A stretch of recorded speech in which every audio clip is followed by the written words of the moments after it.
All right. Let's see. Mute. Oh, you're still mute. Okay. All right. All right. There you go.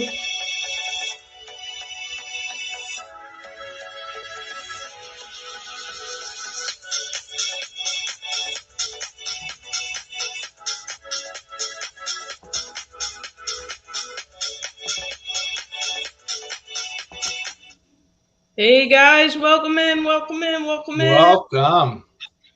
Hey guys. Thank you, Nora, for having me on with you. It's awesome to interview you, Kevin. Thank you. Awesome. I've been actually looking forward to it for a long time. Nora mentioned the idea of doing something like this a while back. And, it's always one thing. If it's not one thing, it's another, right? But thank God we got the chance to talk because Nora and I have built quite a friendship over a long period of time. And if you don't mind, I know we're talking about the idea of an interview, but I'd love to start by just letting everybody know about our friendship and a story that I've just been looking forward to telling. Awesome. Nora is somebody that I had my eye on as a creator in the Tuber Chat family for a while before asking them to come in as a moderator. And most of you who've been with the Tuber Chat family for any period of time, which is my other channel, know that we only have a few moderators. There's a core group of about 8 or 9 that are there as often as they can be. I've probably got somewhere around 5 more that have been longtime friends that have been with us from the very beginning, and they show up occasionally, right? But Nora was somebody that was growing rapidly, and it's not just because of the growth of their channel, but because of the way that I saw them supporting so many other creators. And I kind of watched something in particular just as they were hitting that 1,000 subscribers and just as they were getting into monetization. What we find in the Tuber Chat family is a lot of creators start to slow down their frequency coming into the Tuber Chat live streams after they get monetized. And, that's fine. There's nothing wrong with it, of course, right? I wish for everybody to get what they want out of YouTube itself, out of their time in Tuber Chat. I wish for a lot of creators that monetization would not be the goal, because I think most creators that come to us have potential to go so much farther. But I just wanted to see if Nora was going to start to slow down. And they didn't. Actually, if anything else, she probably was even increasing time or at least engagement with myself. So it's one of the reasons that I had asked. It's the main reason why I asked Nora to come and be another moderator with us, because I hadn't added a moderator in a year. And I just think that she cares so much about not only her own YouTube journey, but everybody else, that, I'm honored to call her a friend, but I'm happy to be able to tell that story as well and let everybody know, how it is that we came to be such good friends now, and how much impact she's had in the Tuber Thank Chat you guys. family. Coochie Cat is making me laugh. Thank you That's guys. You guys rock. That's that's a a great fellow. story. I didn't know that, I really didn't know that you were sort of paying attention to what I was doing around that time frame. I think Yeah, if anything, I got a little more excited because I'm like, okay, now we're really rolling. yeah, Um, but I would never forget where my foundation came from. So that I yeah. always definitely tell people that's definitely a good place to start I building your sure, foundation. I surely Thank you don't so catch much. Thank everything. you, Fix It Lady. I appreciate that. Thank you guys. I appreciate it greatly. Thank you, thank you, thank you. And Coochie Can, thanks for that. That's actually a friend of a long time that came over from another couple of channels that I'm connected to and run, but another fellow Canadian. So thank you for that. I really Awesome. do I appreciate it. appreciate that for Nora. Thank you. That's a new friend for me. That's awesome. Thank you so much, guys. So I guess let's get started with the questions. Don't worry, there's nothing here that it should be too hard for you. I think you might enjoy some of these actually. I'll bet. Um, so my first one will be, What do you want to grow about yourself, and what are you excited about in 2023? Thank you for asking. Actually, I've been putting a lot of work now into preparing for the next level of video production. And I have to go a little bit against the kind of things I say in the Tuber Chat family, because some of the videos that are out there, I have videos that I've produced with over 800,000 views now, or at least one with over 800,000, but many others, and they were all filmed with an iPhone 4S. And over time I've upgraded a little bit. I probably wouldn't have upgraded the phone if Kristen didn't get it for me a couple of years ago. I use an iPhone 11, and I got a 12 mini about a year ago for filming as well. But you can start with the stuff you already have. That's for anybody that aspires to make a channel or create content. And most of us have that in our pocket. We have phones that are better than cameras from 10 years ago. Even the most professional things that would have costed thousands of dollars now, and we carry them with us all the time. You can edit the phones and run your entire YouTube channel from a phone if you want to. But as a personal creator, as somebody who wants to go a little bit further and hopefully inspire more people and share the knowledge that I do have, I learn from people every single day. I certainly don't want to pretend I know, more than anybody else. I try to be transparent about what I have and have not accomplished yet. But it is time for me to move to the next level in having a bit more professional video production. So we've been putting a lot of work, being one of the guys I work with, into an area at our place where we can do better unboxing videos. We have bought a couple of things, and while it's not necessary, I've bought this magnificent table that I'm happy to reveal to everybody finally in a couple of weeks when I get to film. And it's funny because some people here in the chat will know that I was off for a couple of weeks. I just had a problem with my voice. I get sinus infections, and I'm allergic to everything. But I had this thing, and just it's one thing after another. And just after dropping a few dollars on all this stuff, that's when I couldn't film. So for the last 2 weeks, I haven't even been able to get 2023 started. But I can't wait. And the idea is, from the beginning, I've always told people that if you want to make a video, just take something you care about, put it on a table, and talk about it for 10 minutes. And one of the reasons why I started my personal channel was to show people by saying, here, I'll show you what I mean. I'll do the same thing. And I know that I've got a lot of friends here in your chat, and I appreciate everybody coming over. And Nora themselves have seen my vinyl record videos. Vinyl records are something I buy. It's my one guilty pleasure in life. If anybody wanted to accuse me of wasting money, you'd be right if you ever saw those. But, it can be that easy. So I expect to do a lot more tech reviews, and I expect to finally get some videos on the Tuber Chat channel where we'll talk about specific how-tos, not so much ideas, not inspiring and motivating, but here's how you can share your YouTube videos on Twitter. Here's how you can make better thumbnails, and here's how you can read your analytics and start to get these things working for you and things like that. So that's the expectation, but thank you for asking. That actually is a great segue into another question that I had for you, which is, what would your dream studio have in it? Actually, I'll tell you exactly, because I have these things in my mind. For the last got to be 10 to 15, maybe almost even 20 years. I'm older than you think I am to most of the people in the chat. But for the last long while, I tend to make major purchases only after contemplating them for a long period of time. So that goes from everything from computers to cars, and the kind of, I'm lucky to have them.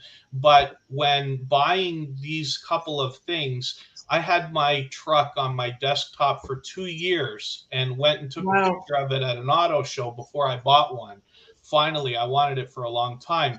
The computer that I use now is a beefy Apple MacBook Pro with an M2 chip and 24 gigs of RAM.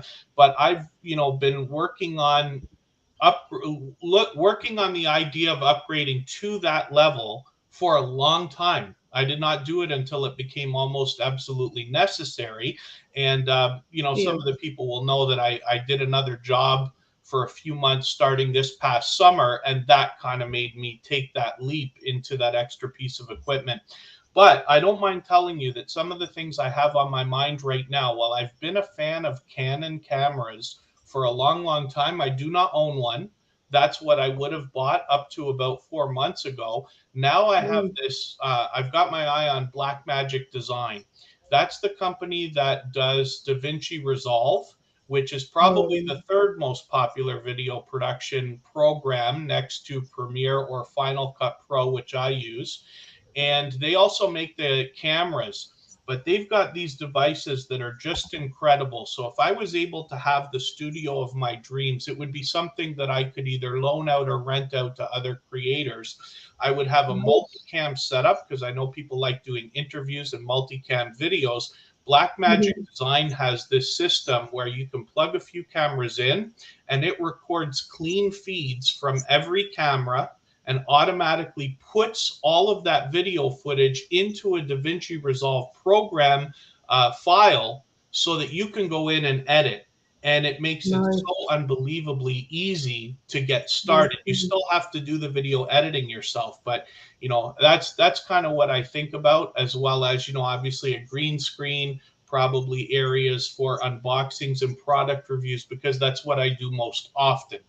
I expect to do a lot more tech reviews this year because I think that will be helpful to a lot of the creators we already know in our audiences. The Tuber Chat family is what I'm talking about. My idea is to go after tech reviews, not of expensive things. So when we talk about, I wish I had something in front of me that I could show you, but like a webcam, I'd be aiming for like $100 webcam, not a $500 or $1,000 one, right? I don't expect to review Canon cameras because where my heart lies is always with small business, self-employed people, or anybody whose life could be changed by an extra $20, $50, $100 a month, $1,000 a month, these kind of levels. You know what I mean? We're not chasing the millions here. I hope for everybody that wants it that comes down the road. But in the meantime, I want to give people the kind of things that are going to help them launch. So if somebody's looking at equipment that costs, let's say, less than 250 American dollars, that's where I want to aim. I don't know what the future will hold.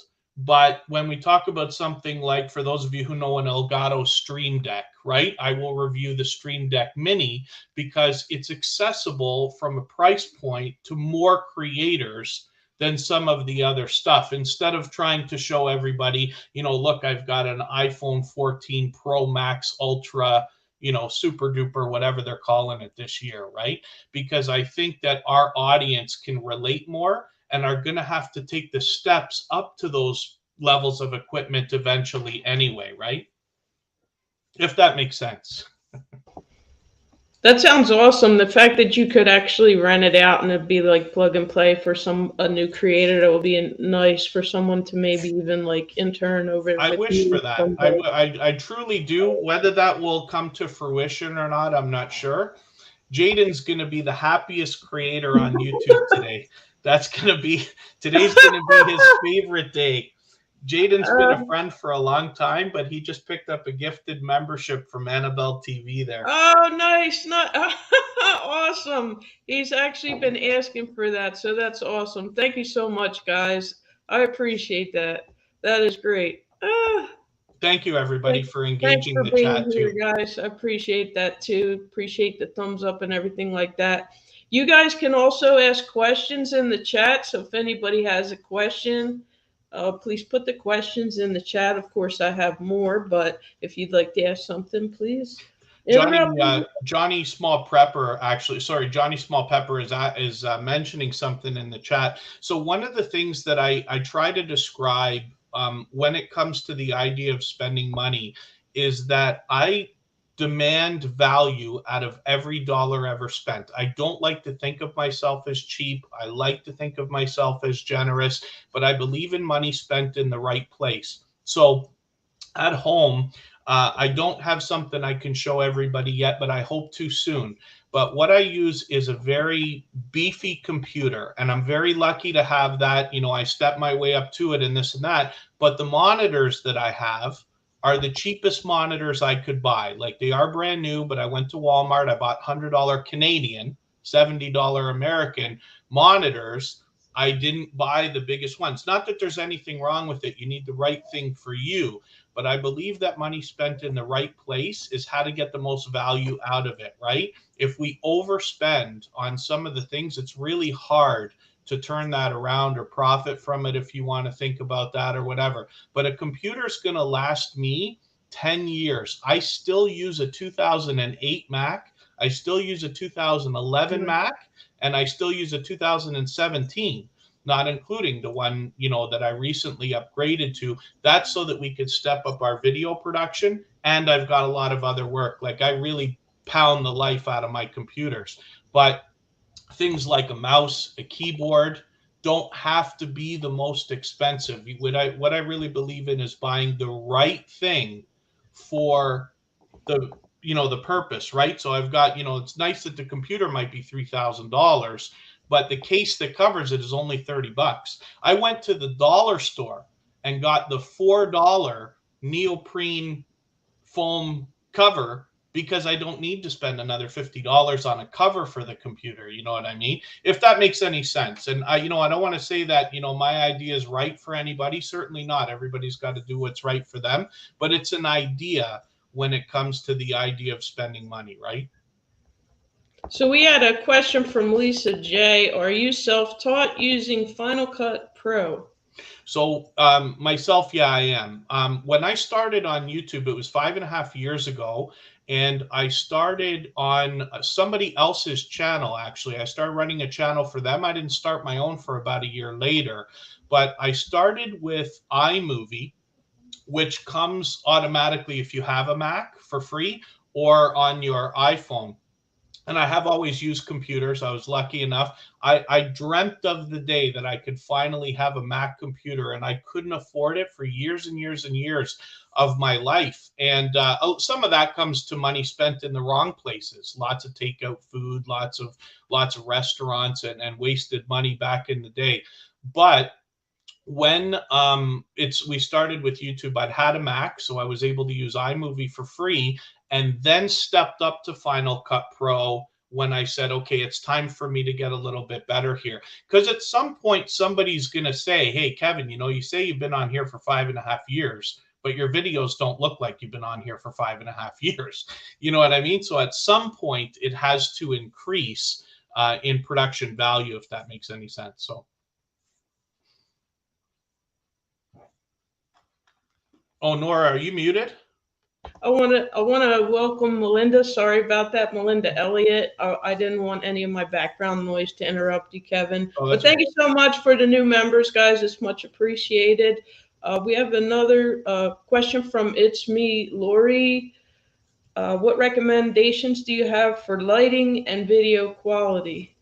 So for video quality, our phones are pretty much good enough. And again, now I have some lights, right? And I have bought a couple of things from Amazon or wherever, right? And some of these things are like, let's say from Neewer, which is a company that's probably popular with a lot of YouTubers.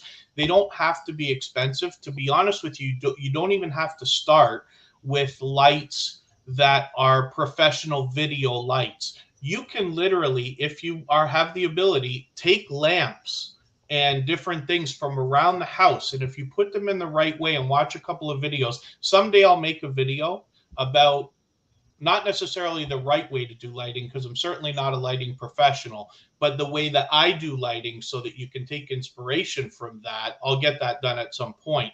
But you can literally take lights from around the house. Now, one of the tips that I can give everybody is, if you put your lights, if it's possible, at a 45-degree angle on the sides of you going out and upward. So the 45 degrees to the sides and 45 degrees high, that's a great starting point.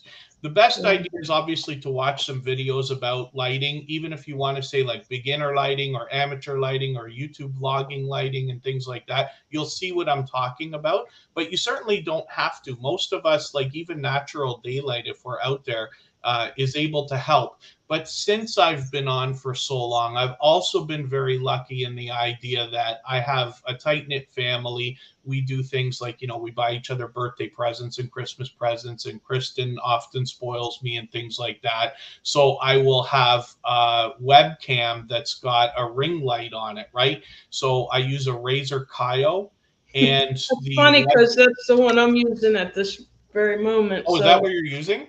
yeah, I also use the Razer Kyle. I Yeah, like it. I love it because it's got the mic, the camera, and the light built in. So that Hmm. helps. I have an extra light on the side here, but that's to help with the green screen. I don't know if you can see if I pull this thing. Anyway, I got a green screen behind me that's portable as well. But a couple of these things were gifts from Kristen, right? I might not have some of the equipment I have now if it wasn't for that, right? In place of other things that, people enjoy, like video games or whatever else I might have wanted, right? All right, I got one more, well, more questions, but I'll go to the next question. Where do you see Tuber Chat in 2025? That's funny. I know Nora's saying that because she's heard me talk about it already, right? I said we expect to hit episode 1000 in the summer of 2025. So, for anybody that has seen that channel, you'll notice that the idea was I started with the end in mind, and not necessarily the end, but I said, let's do 1,000 episodes of this thing and we'll see where we're at. Right? I don't know if we'll make it or not. Who knows? We don't know what the world's going to look like 2 years from now. The last 2 years have been an example. But I did already plan that YouTube is not going to be something I'm going to try. It's not going to be something that we're going to see what happens in a year. It's something I expected to do for the long term.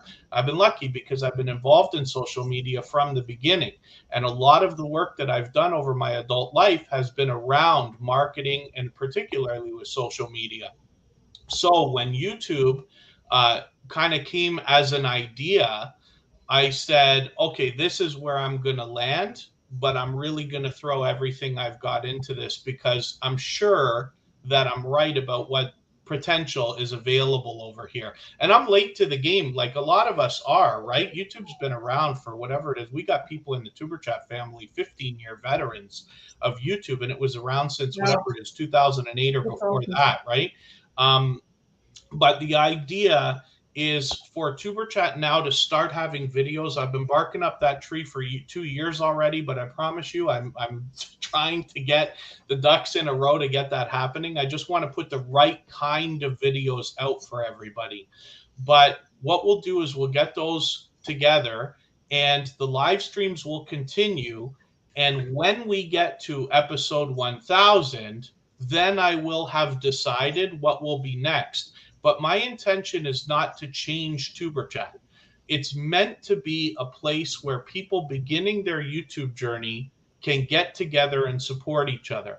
And if we need to move into another channel or another series of videos or content or something, we'll see what happens when the time comes. But you can imagine when Tuber Chat started, there were no creators there with over 10,000 subscribers, almost none. Now we have several. We've even got like Happy Lux went beyond 100,000, and he was there from the beginning. He helped me start Tuber Chat. You know what I mean? But now we're seeing channels that are growing, and I estimate that by the time we hit 1,000 live streams, there will be a couple of channels that will have hit 100,000. Unstable TV is a channel we're watching. Chris and Larry Homestead is Yeah. doing very well. Vern, I'm not sure. I'm not sure if 100,000 can be in the next 2 years, but it could. I'm not going to say I'm surprised. But anybody who's already over 10,000, Mo 6510 models is just killing it. And forgive me because I'm Oh yeah. missing a couple of other channels, but there's many there that have not Mhm. necessarily got their start with Tuber Chat, but have grown along with us, or we've been there for part of it, right? So we might see a few channels get over the 100,000 mark, and I would love it. For anybody that doesn't already know Happy Lux, I hope you'll look him up. So he's from Luxembourg, and it's Happy Lux, Happy Lux. And if you visit his channel, you'll know it right away because he's over 110,000 now. But he did a wonderful favor and took a picture of himself with the play button with Tuber Mm, Chat on the screens in the background, and I just thought that was cool. And that I will take inspiration from that. And if I'm lucky yeah, enough one of these days to have a play button, I will do yeah, that favor for a lot of other for creators as other well, people. and make sure to Very give cool. thanks that everybody brought me along the way. I don't expect Tuber Chat to have 100,000 subscribers, because you're not just talking about subscribers, you're talking about channel owners.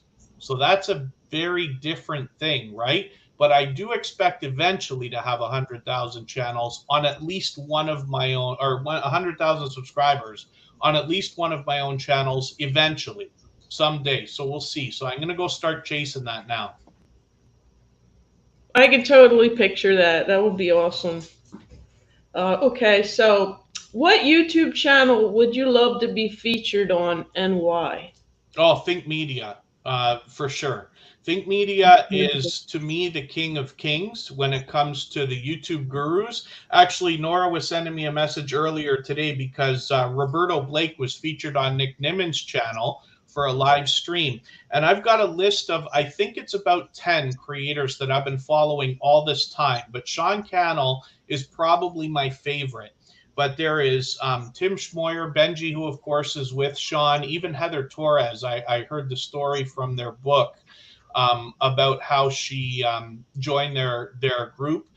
Sunny Lenarduzzi, Roberto Blake, Nick and Dee Niman both. Daryl Eves, of course, is very popular. Vanessa Lau, I think, was a student of Sunny Lenarduzzi, but I could be wrong about that, but she's killing it too.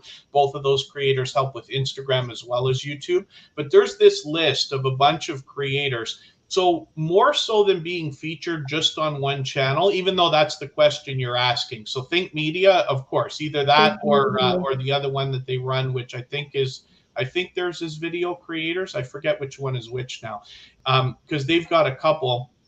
But to be included in, let's say, the top 10 one day, I don't know if that's possible because they've all been around for a long, long time. But to even be in conversations with those Yes. creators would be wonderful, someday. So, I'm still many years off from that. Tuber Chat is very young. We've not even been here 3 years yet. As for myself, my channel, I'd have to go back and look, but I think is only 4 years old now. It's really not, and it's not something I've chased. I put a lot more work into Tuber Chat than I did my own channel. So we'll have to see. But yeah, Think Media is definitely my number one. Tim Schmoyer probably number two, and then the others probably equally around in that list that I gave there. Does anybody have any questions? Please put the questions in the chat, guys. Thank you for coming in. Welcome to everybody in the chat. Appreciate you guys sharing it out too. Everybody that shared it out, you guys rock. Thank you, everybody. Yeah, So thanks everybody for engaging the conversation as well. uh, okay, so I have a fun one here. I'll put Okay. this one out there. Where would you have a meetup for Tuber Chat if you could choose anywhere in the world? Oh, anywhere in the world? Oh, goodness. I had Mhm. I hadn't considered that. Um, I would probably have to say New York, just because I think that would be the easiest place for everybody to get to. Um, Actually, to be honest with you, since you're asking for more of a fun answer, on a cruise. If we could do a Tuber Chat cruise, that'd be the ultimate. Well, I we don't also know how in reach that is for everybody, including myself. I wish to someday get onto a cruise ship again, but it's been a long, long, long time. And It's I Our think Abundant Life is making me laugh in the chat. They're asking an offbeat question there. Do I have a Patsy Cline album? I bet I don't have an album. I'm not even sure if I have Patsy Cline on vinyl, but I probably have at least one track. I wouldn't be surprised if I did have a record somewhere that I might have bought from a garage sale or something like that. But I think we're all probably familiar with Patsy Cline on some level. Oh yeah. So I'll let Johnny's question be next. What three things make channels stand out? Not just yours, but all of our channels. So Sorry, that's a really interesting question. So thank you for that. So I don't have anything to take inspiration from. I haven't heard a question like that asked in that way. Now, I think, and I could be very wrong about this, but I think that people look at our front page a lot less than we think that they do. Now, I could be wrong about that because we are in it, right? We're in the bubble. We each have our own bubble and we're in each other's communities. So we're hitting each other's front pages all the time, right? I am constantly, I'm looking up creators like to see their front page. But I think in a lot of creators, uh, I think in a lot of viewers' instances, they may never hit a creator's front page at all. They just watch a video, they hit the subscribe button, and then it's just video after video. They might never look. So I think video presentation is probably the thing more so. Now, that being said, if somebody was to hit your front page, of course, a banner is very important. The thumbnail is unbelievably important. And it's not so much looking at a right or wrong way to do a thumbnail, but what I always end up pushing people into is the idea of reading your analytics, because the analytics will tell you the story. You and I can make the same video with the same type of thumbnail and get different results. But if you read your analytics, YouTube will tell you what things are working for you, and you can take inspiration from that and then repeat your own success. But a thumbnail is extremely important. Title is important. YouTube now put this new thing in place. I know everybody's up in arms about it, about cursing on camera. I know a lot of creators do, and they do just fine. A lot of creators don't. I try not to. Nora has caught me. And when I thought that the microphone was on one day, saying something that I usually don't say, I'm sure Scratch and PPA's caught me a few times on other people's channels as well, because it's slipped more than once. But YouTube kind of is telling us a story there, right? About what maybe would be frowned upon or will not help, but it's just an idea. So when we think about the top three things, then thumbnail, I have to say, would probably be the most important. Video presentation itself, you want to put your best foot forward. So if you're about to make a video and you just don't feel like going to the other room to get the lamp and unplug it and put it on your kitchen table and do that, I really wish that you would, because I think it can help that little bit more, right? The other thing too is, not everybody has to speak so dynamically. I came from radio, so not only did I have a lot of training, but I trained a lot of people as well. And I would tell I would have to not tell, but I would have to coach while recording a lot of the best voice talent in Toronto, in and around Toronto, while they're making their commercials. My job was as a radio commercial producer. So while they're reading, I would say, okay, try saying it like this, try saying it like that, kind of thing. So I was lucky to have that. Not everybody has to speak so dynamically, but practice can help. One of the pieces of advice that I got from one of my radio friends way back in the day, somebody who was already successful, and said, if you want to be on radio, if you want to do well, here's what you can do. Read out loud for 20 minutes a day. Now, I don't know if anybody's actually going to do that. I don't know whether that's as helpful as I'm making it sound right now, but it is an idea if you want to get better at speaking, because you can see, even if somebody went back to the beginning and watched the first, a couple of the first few episodes of Tuber Chat, and hearing how I speak now compared to how I speak then, you'll see that even after 25 years of radio experience, 2 years later, I'm better than I was when I started. Right? And that can go for everybody, not to mention reading the chat and all the other things we have to do. But I think that as long as you're doing as much as you can to put your best foot forward, that's a help. And I know it's not visual when you talk about presentation for what is going to be important. But one of the things that all of the biggest YouTubers who talk about this stuff will say is that audio is 50% of video.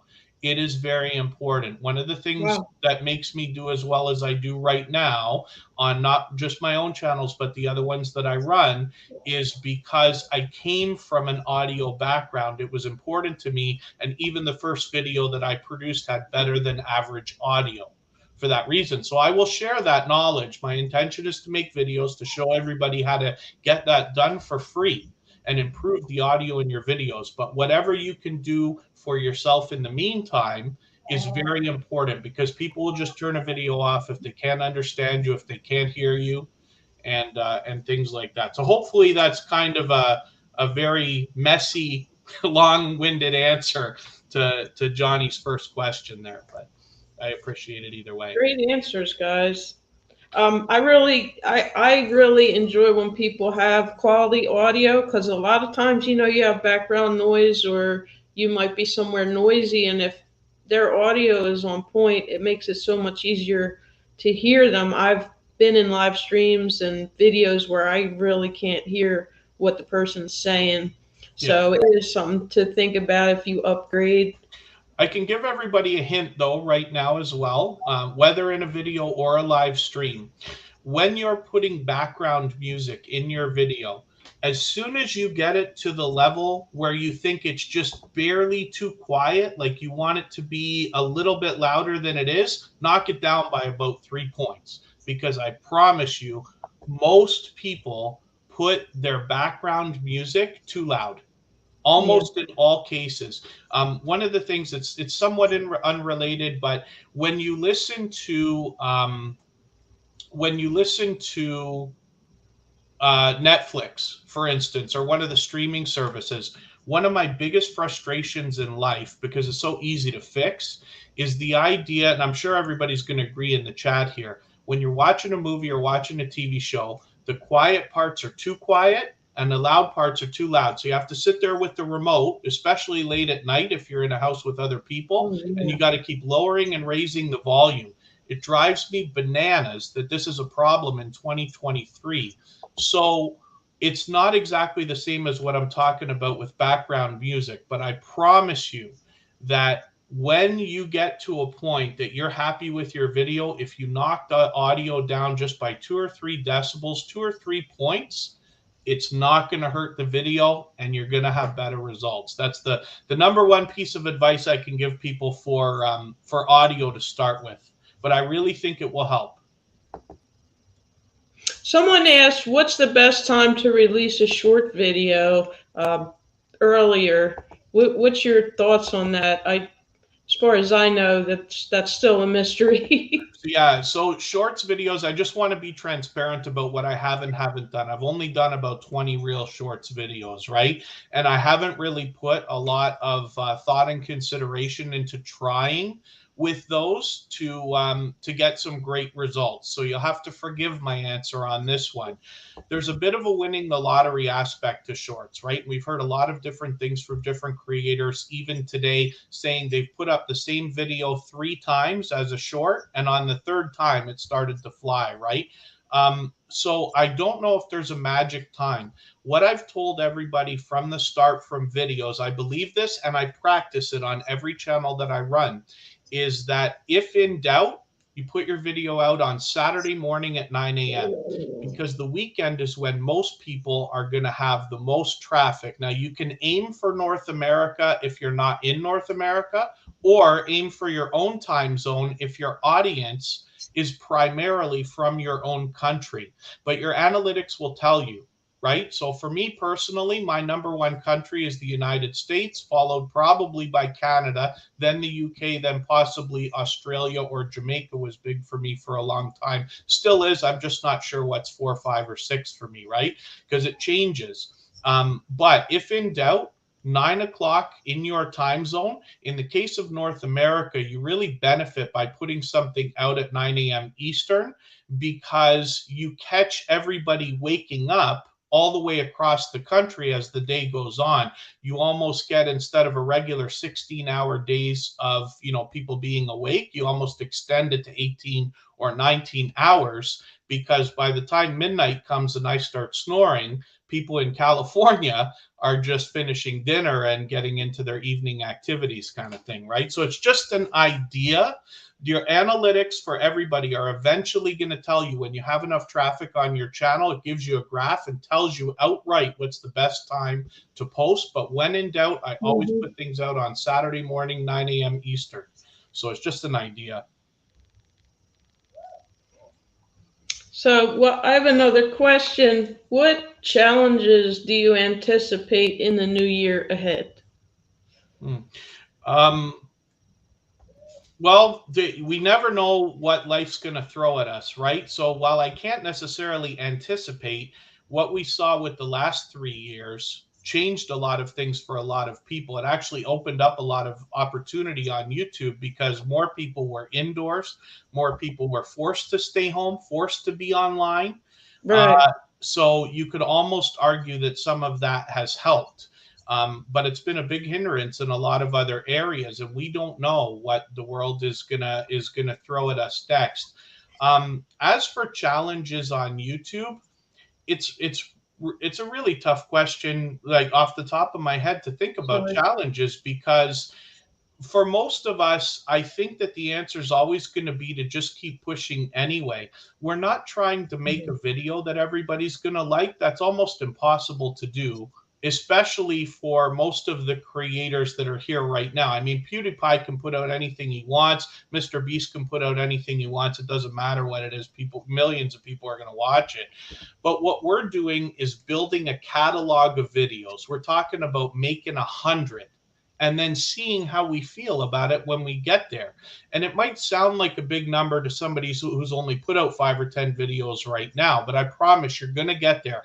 If we ask every single person in the chat right now, name for me in order your first 5 videos you ever put out, nobody's going to be able to name them. You might remember the first one, but you almost certainly don't remember the second, third, fourth, and fifth without It's putting a bit true. of time into thinking about it. That's the case for everybody. What we're trying to do is build a catalog of content so that when it's your turn, whether you want to call it luck or anything else, YouTube will take a couple of your videos and make them fly, and they will carry your channel.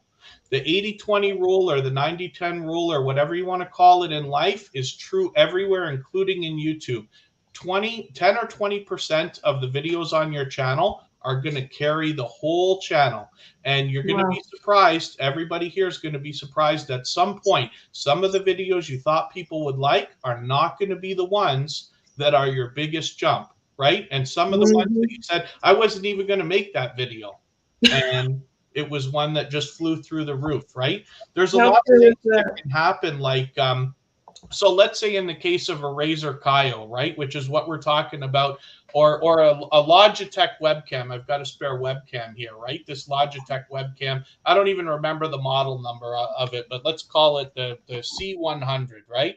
So when they come out with the D200, then you might get a little bit of extra traffic on your older C100 video. Or a better example would be in real life, like when we talk about iPhone.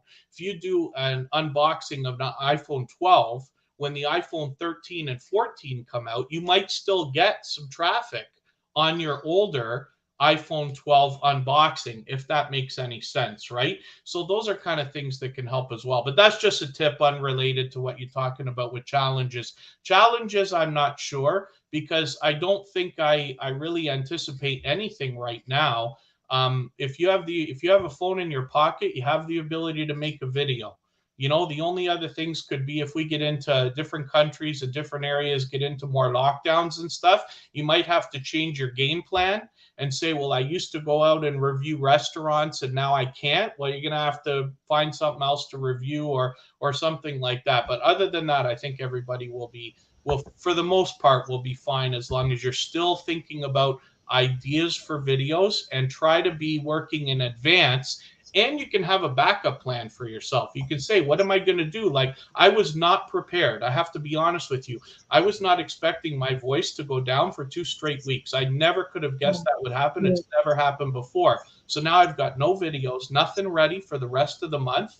But what I could have done was had a few videos prepared so that if I get sick for 2 weeks, I've still got content going out, right? Those are the kind of things you think about. If the world's going to put us in lockdowns and we can't go to a gym or a restaurant, what kind Right. of content can we fill in to make up for what we're losing? It's just an idea, right? Kevin, what are you doing to take best care of yourself in the new year and beyond? Well, hopefully I'll get back on the treadmill. I have to be honest. I've been off of it because I won't go to a gym if I'm sniffling or coughing and stuff. I don't want to give whatever I've got to everybody else there. And I know that's just an excuse. You can go outside and everything else, but I wasn't expecting this bit with my voice to have been a problem over the last couple of weeks. So most of you know that I pushed those streams again and again and again. I was expecting to be on, and then I wasn't, and I didn't want to do that anymore. So I said, I'm just going to take it easy until I get back into the swing, and then I'll get back onto that stuff. So I do have some weight to lose. I'd love to get into that, as well as the exercise that a lot of you know that I had started as well. So hopefully some daily exercise is an idea, and a little bit of better eating habits, and someday not to have monsters for breakfast. Which, Look, your green screen wouldn't even show it. They're no. like, no. I was enjoying the walk and talk on your other channel, mainly because we could get to know you better and have a better opportunity to ask you some of the more behind the scenes sort of questions and stuff Yeah. like See, I that. appreciate the thought of that, but I have to wonder to myself, why did I get sick? And I wonder if that might have been a part of it, because it's literally like only a sinus infection that I had a problem with, but my voice, there's no excuse for that. Now, I know very well that when we used to try to expand the tuber chat live streams into 3 hours instead of 2.5, that I'd have trouble and my voice would run out by the last day.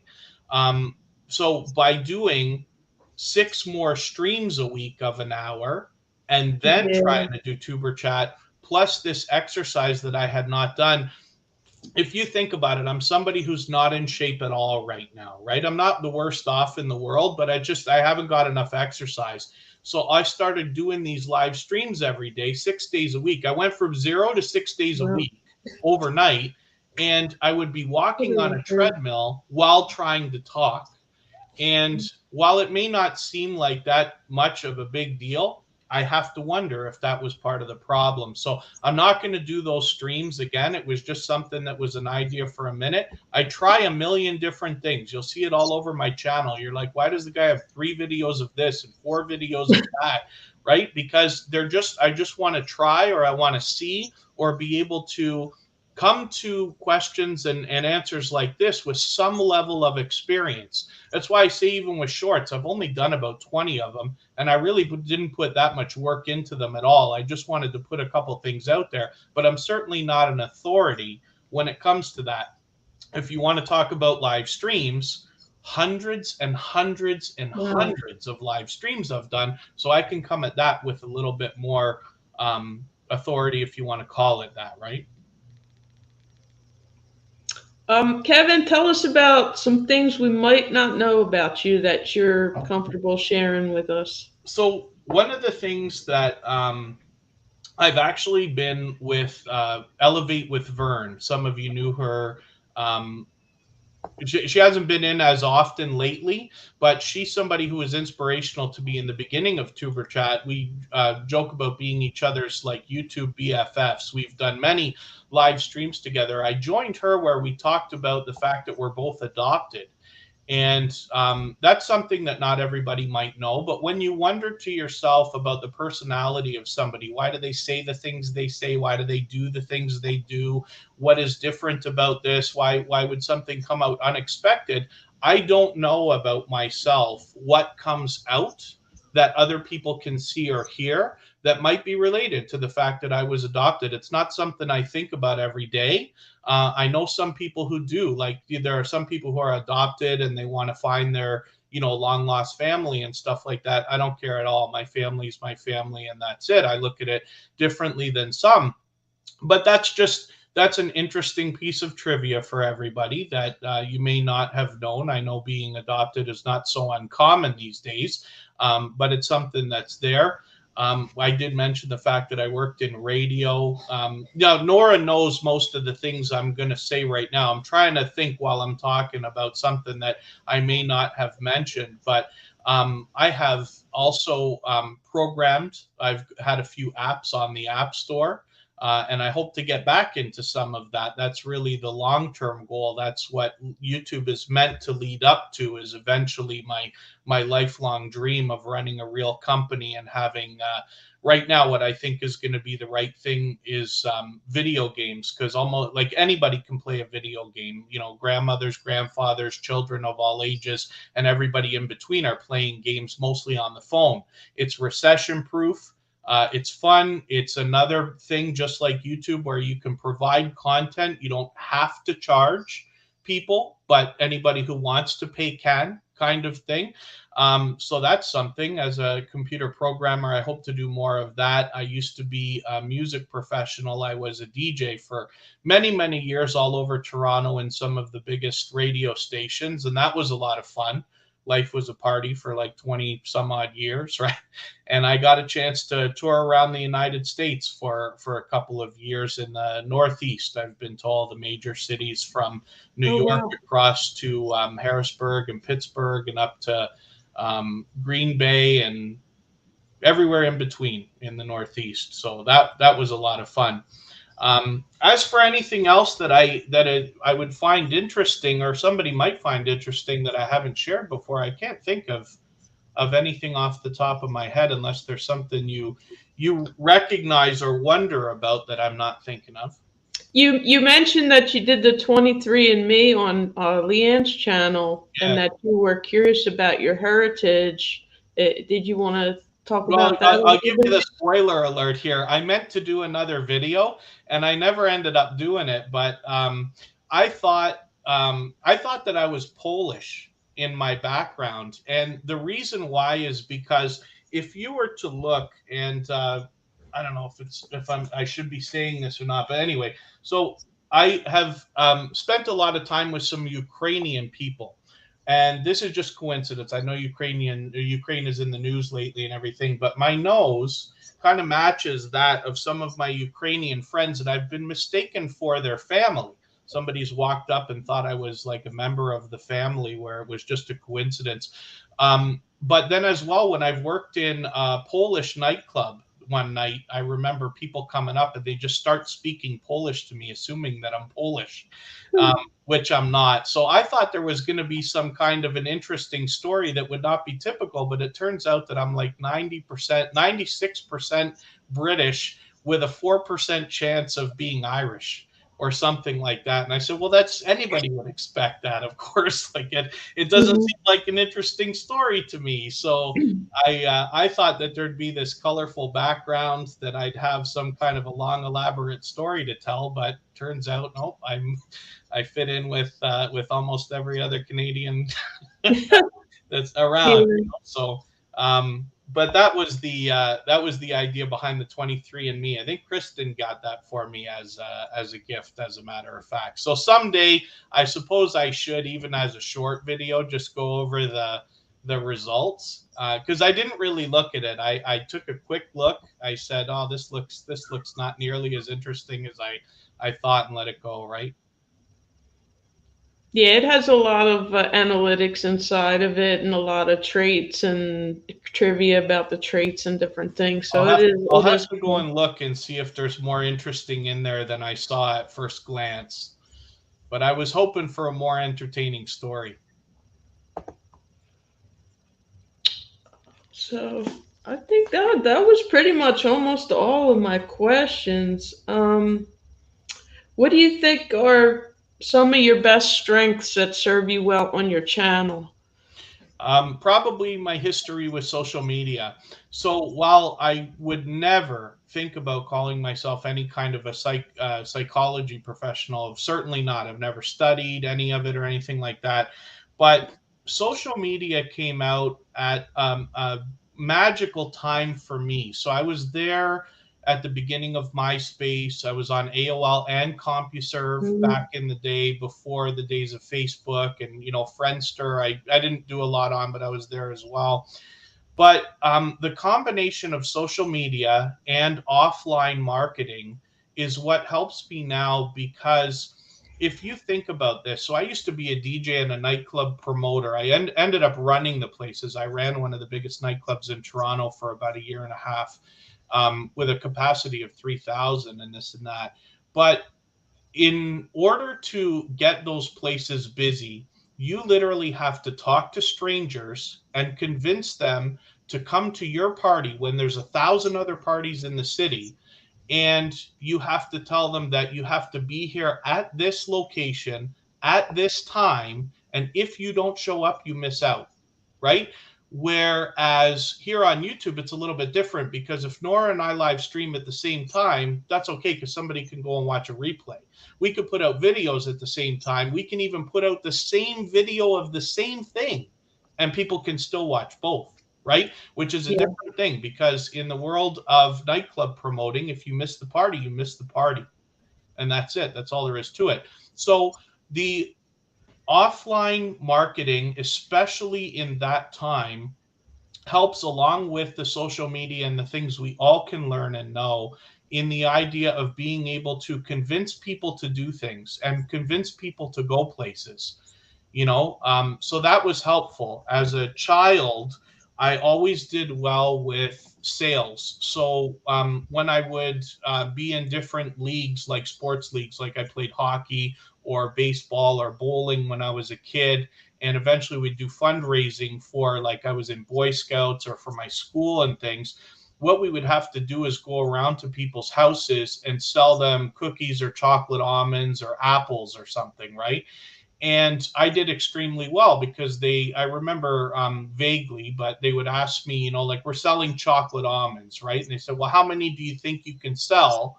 Because we're going to give them to you now, and then you go sell them, you bring the money back, right? And I said, well, how many do you have? And they said, well, there's a lot. I said, listen, why don't you just, and this is me at like 10, 11, 12 years old, why don't you give everybody else however much they want, and I'll take the rest? Wow. Because I can go to every house in my neighborhood, as long as I'm home in time for bed. How could I not sell hundreds, right? And it's weird to wonder, because that didn't come from my parents, that didn't come from my teachers. I don't know where that came from. And it carried on later as well. When I was 11, 12 years old, whatever it was, I started delivering newspapers, and I had no problem going to people's doors asking them, do you want to subscribe to the newspaper or whatever? And Mhm. as a matter of fact, I had two paper routes. So first of all, I had my own paper route, and then I had the one from the kid who quit, and I took his over in the next neighborhood. And then I wanted a third one, and they said you can't have it because the papers have to get out by 11 o'clock, and no human being could do that, Yeah. especially at your age, you can't get it done. But I had no problem, and I somehow instinctively understood that when I said to somebody, do you want to subscribe to the newspaper? And they said, no, I hate that newspaper, get off my property and never call me again. I understood that it was the paper and not me that they were upset with. So I was Mhm. able to do this. Same thing with shoveling snow and cutting lawns. And this is how I made money. I started working on it when I was a kid. I couldn't wait to get my hands on money. And I started doing all these things, but it never bothered me. So it's a long winded speech that I'm giving right now. But I think that these things are what attributes the idea when I say, well, I'm going to go and do 1,000 live streams and see how I feel about it at that time. That comes from being 10, 11 years old and selling 100 boxes of chocolate Wow. almonds instead of saying 10 or 20. How many people in my family are going to buy them? I'm like, well, how many people can I possibly reach in the entire neighborhood and beyond? Right? Every person I can get in front of. So I think that that helps. And I think that is what builds. I think your question was like, what are the strengths? Right? Yeah. I think that that's where that stuff comes from. So obviously, my radio experience, the voice really helps, being able to talk, being able to present. It might be interesting for everybody to know as well. When I was working in radio, one of the projects that I worked on in the later years was a radio show for an artist named Akon, and most of you will probably remember who I'm talking about because he still got hit music on the radio and on the Billboard charts today. But that radio show was apparently in like 17 different countries on 200 radio stations or whatever it was. So it was a fantastic thing, and I was lucky to be a part of it. But I used video software to make that radio show.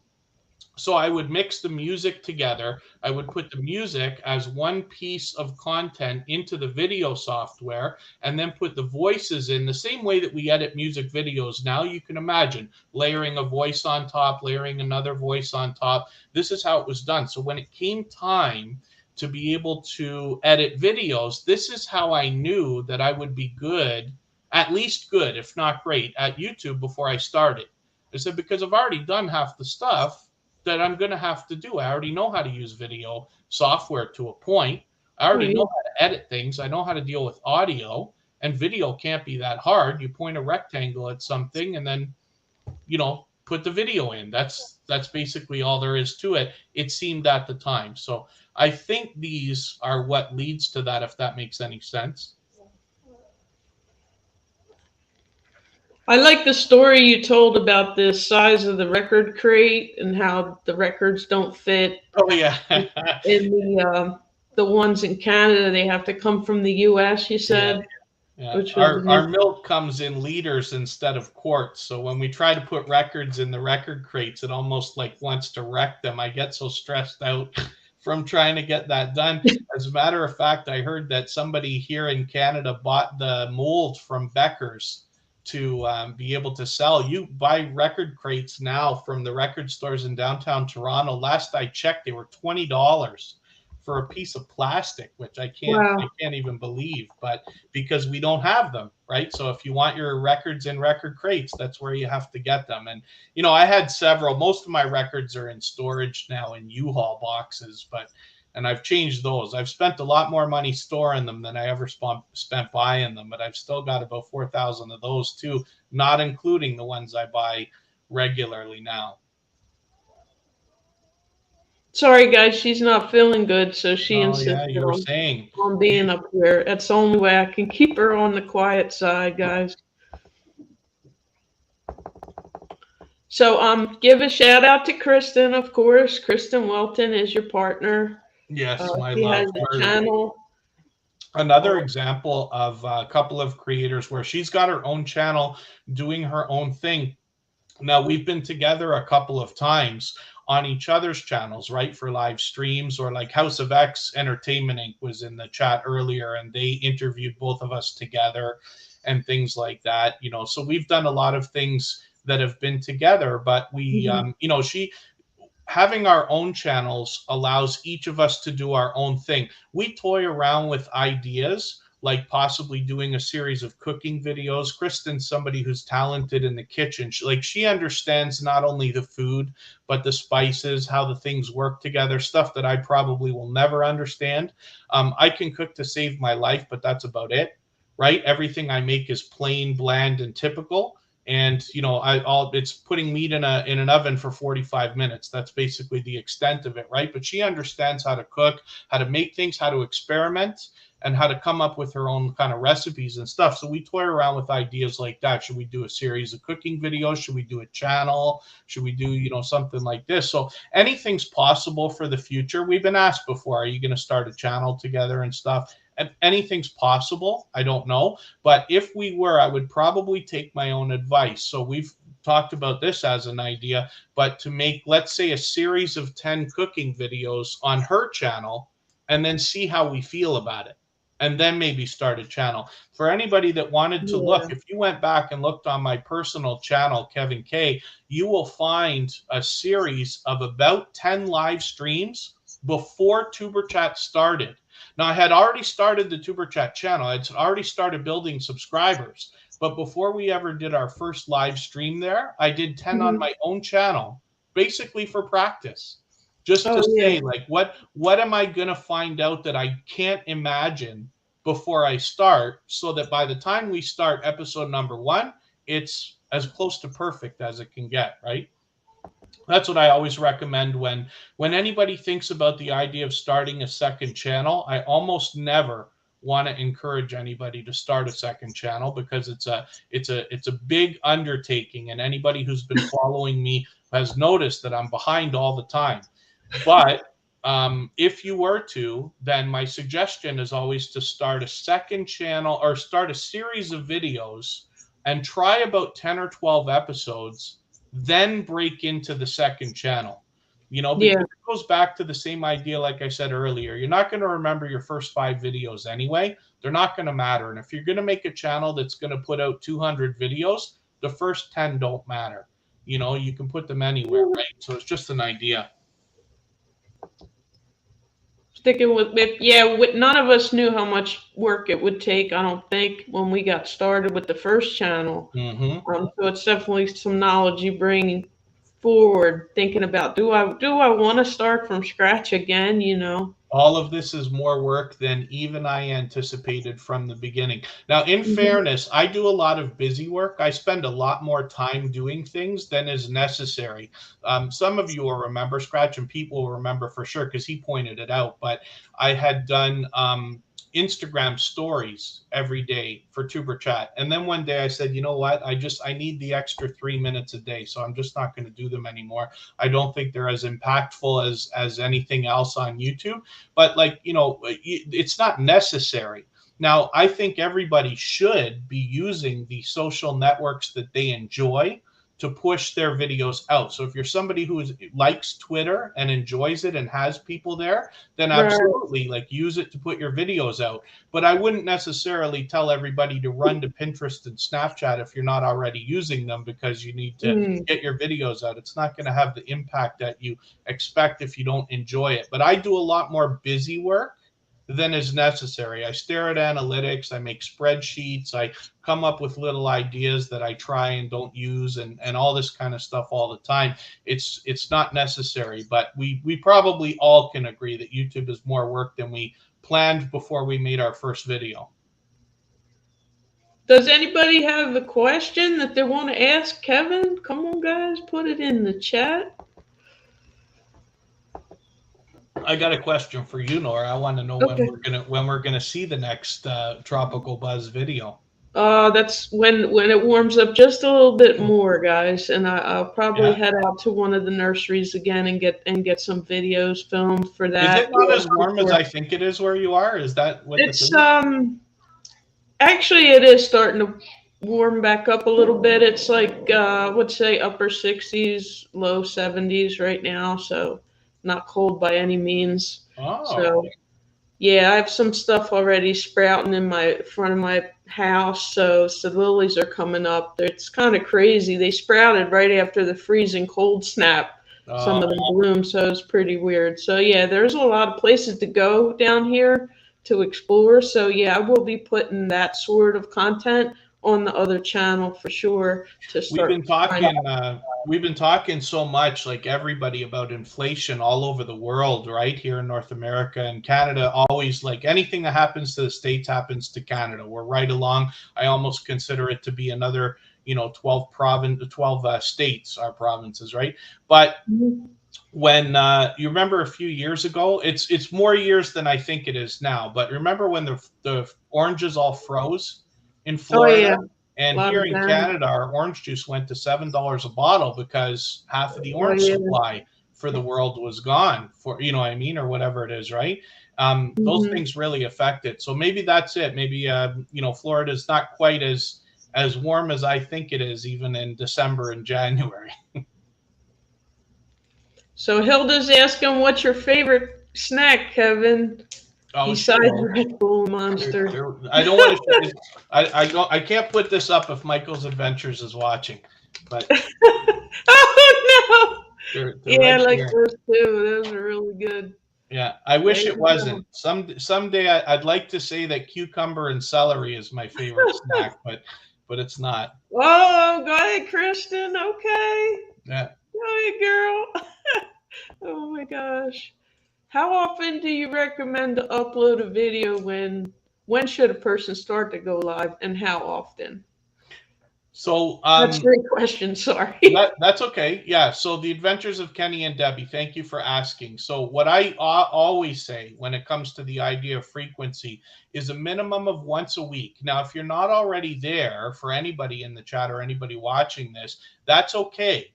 But you just want to get there as quickly as you can, because when we talk about that list that we mentioned earlier, like the top 10 creators that talk about this kind of thing, Sean Cannell, Sonny Lenarduzzi, Roberto Blake, and the whole list, they all say about the same thing. Once a week is about the minimum, it seems, right?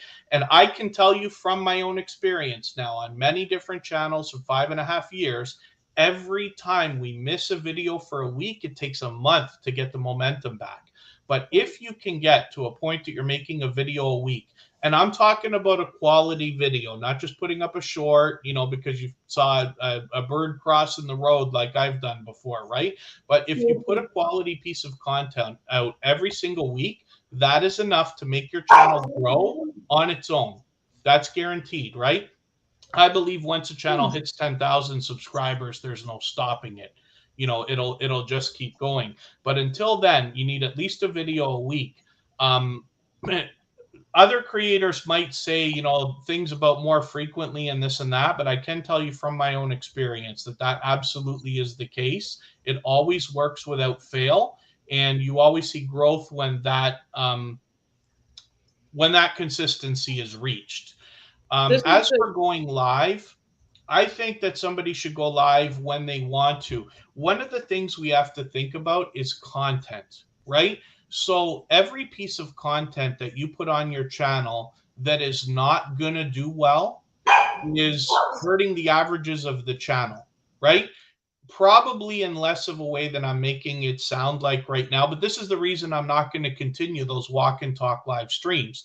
It was just an idea. I wouldn't advise anybody to do it. I should probably take them down. I'm not going to right now. I'm going to leave them up. But one of the things we have to think about with even live streams is replays, right? Not to mention presentation on the channel. What if a sponsor comes to your channel and the first thing that they find is a silent live stream with nothing but bubbles on the screen? I'm not saying there's anything wrong with it, but from a sponsor's perspective, that might not be what they're aiming for. So presentation is an idea.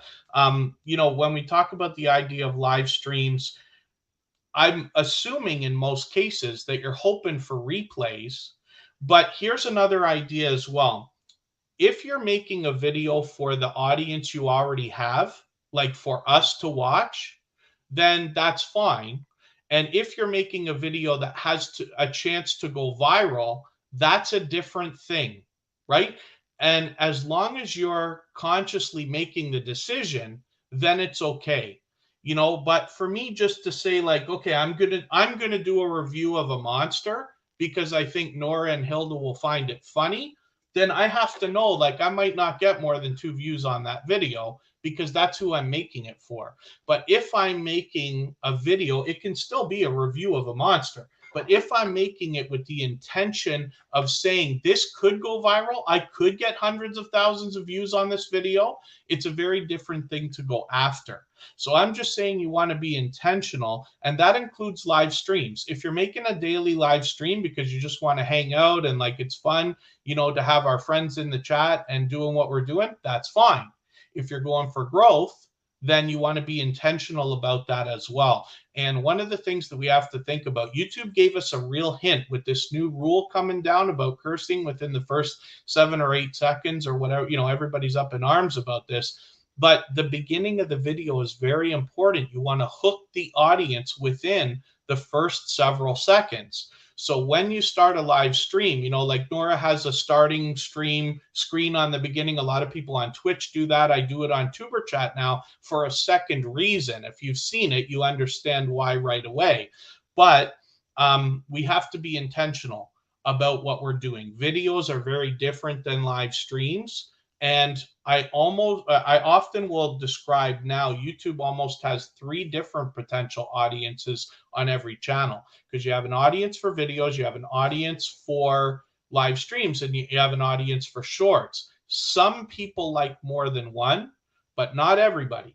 There are some people who don't like shorts. I never watch them. I never get a chance to see shorts. I just don't watch YouTube Shorts player the way that YouTube intends it to be watched. So when people put out shorts, I almost never see them. If it wasn't for the front page when I'm on Tuber Chat, I'd never know what anybody was putting out because I just don't. I'm so focused on videos, live streams, premieres. But that's an example, right? And there's other people who only watch live streams. For those of you who've already connected to my personal channel, you'll notice over there there's over 8,000 subscribers, but there was less than half that many at the beginning of last year. And it's not because I did great, I got 4,000 subscribers this year. It's because I went and chased some news, right? We had a thing called the Freedom Convoy, and this was world news during last February for about 5 or 6 weeks, I think it was. I was there for 3 of those weeks. And I gained a lot of subscribers, but almost none of them, less than 1% of the new subscribers comes back to watch videos or anything else that I do, right? So that's an idea. They're not there. First of all, they're there for news. They're not there for me. They're not there for like even, you know, to rewatch what was going on at the time. There's no replays on those videos. But we just have to understand that when we're making content, then we have the potential now to be reaching 3 different audiences. There are some people who like live streams and shorts and don't like videos. There are some people who like all 3. There are some people who like videos and live streams and don't like, you know what I mean? So it's just something to think about, right? And that leads to the idea that almost everybody can benefit from all 3 types of content. But the original question was, when should somebody go live? That's what I keep going back to with the live streams. So I think somebody should go live when they're comfortable and when they have content that they think can be meaningful in whatever way. If you're only aiming for 10 views, that's fine. If you're aiming for 100,000, that's another thing. But it's an idea. Awesome, guys. Jaden asked, are you going to do an evening game night? Is that a possibility?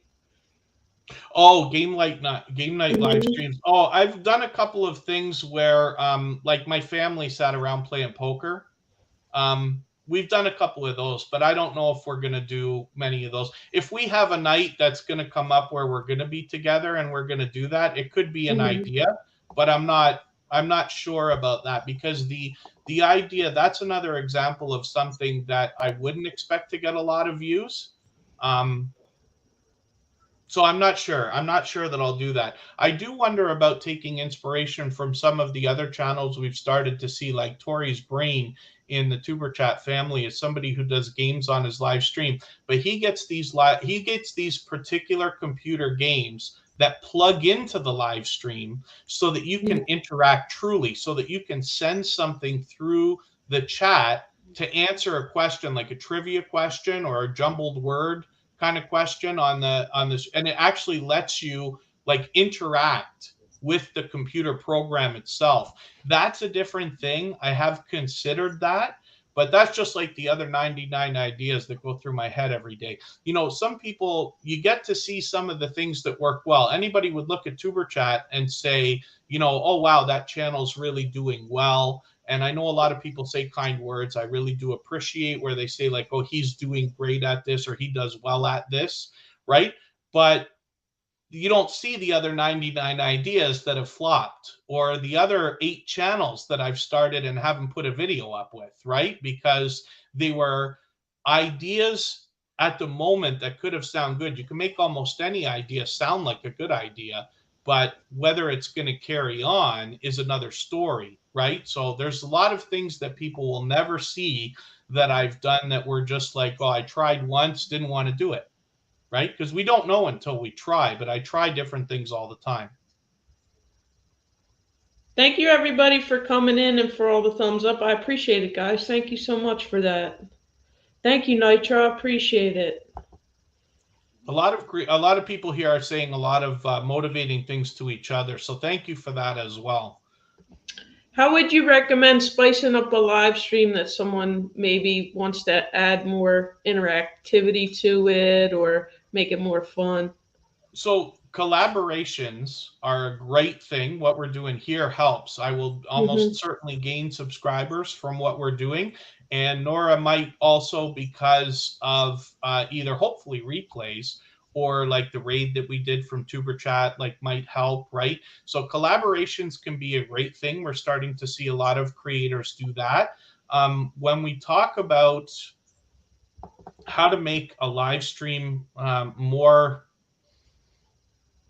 I'm trying to reword the way that you put that, but if we want to say Yeah. more engaging or more entertaining, it's just a matter of keeping the flow going. So here's one thing that I don't know if everybody does. I do it like way too much, but I watch a lot of my own stuff, and I have always done this when I was young and in radio and producing radio shows. I'd always listen to my own stuff again because I want to hear maybe what I can improve, or especially if there's mistakes. But if you can watch your own live stream and then watch another live stream that you consider to be similar but more engaging, you'll be able to take inspiration from there and say, maybe I can do this, maybe I need to go faster, maybe I need to have something to put on the screen if I have to step away. We all have to step away once in a while, right? On Tuber Chat, I put 2 3 minute breaks in the middle of every stream now, at least two, sometimes more. If I have to get up, I put another one in, right? But I have something to put on the screen. And I always lose viewers. For anybody that comes to Tuber Chat, you'll notice the next time, if you want, just watch what happens, and you'll see if we're lucky enough to have 40 people in the chat, it'll drop to 36 or 37, or maybe Mm. even lower when I go on that break. Now, some of them will either come back, or new people are always coming in, but I know that that happens. But it's okay, because Tuber Chat's strong enough for that. But it can be an idea, because if somebody, one of the things we learned in radio is that if you make a mistake, you don't mention it. You don't talk about it after. You don't say, "Hey, sorry everybody, I know the CD just skipped, but because somebody might have turned on the radio 1 second after the mistake happened. So they don't Mm. know that it happened, right? Now, in that same idea, if somebody turns on your live stream and they only see a chair and they don't see you sitting there, then they might turn right off. And after Yeah. all the work that we do to get people in our stuff, it's such a shame for them to be turned off by either what's on the screen or trigger happy moderators. And I know what it's like to be on both sides of that fence as well, and things like that. I promise you, I know what Mhm. it's like to put out a video and have nobody watch. I know what it's like to do a premiere or a live stream and have one viewer. I know what that's like, because I was there 5.5 years ago. But when you have that one viewer, and then you have the two viewers, and then you have the three, isn't it a shame to have a fourth or fifth viewer and then have them disappear? Not because they don't like you, not because they wouldn't have liked what you had to say or what you were going to do, but just because it wasn't engaging at that moment. Now, I'm not saying that everybody has to just be 100% on right now. We can't all be PewDiePie, we can't all be Mr. Beast today, but you can improve on what you did in your last live stream or your last video. Even if you took the simple approach of saying, I'm going to improve 30 things in my next 30 productions. What can they be? It could be anything, anything at all, from the title to the lighting to the thumbnail to the way that you speak, to either cursing less or more if you want to do that, or trying to say words like and a little bit less, because we all do it. I do it as well. This is one of the things that we are trained on and practice when I was working in radio, but we still do it. You'll notice now more and more when I mention it. For anybody that still listens to the radio, when you hear the announcers come on, you can tell a better announcer with more experience because they don't do it. But that's from hours and hours and hours of practice, thousands of hours, right? Yeah, that's a tough one to break. Mm-hmm. The fillers, the and the But I there, do there it. are little improvements that can be made. You know what I mean? Little simple things. That's me nitpicking, but it's something that can be improved. But you'll be surprised to see how much better your productions are a year from now. Even Sean Cannell, who we keep going back to as an idea, even he said, let's go back and look at my first video. Look at what that looked like compared to what Think Media is today, right? Everybody starts at zero. Everybody starts from the beginning and improves. For sure, it is fun to look back. Some people's channels are simply so that their children or their grandchildren can look back and say, "Hey, this is what they were doing in 2023." There's a I think lot that's a there's cool a idea. lot of that, almost like the time capsule idea. One of the Mhm. reasons why I keep coming back to the idea about cooking videos, and particularly Kristen doing it, not so much myself, because first of all, she knows what she's doing. I'd have to learn and then do it, right?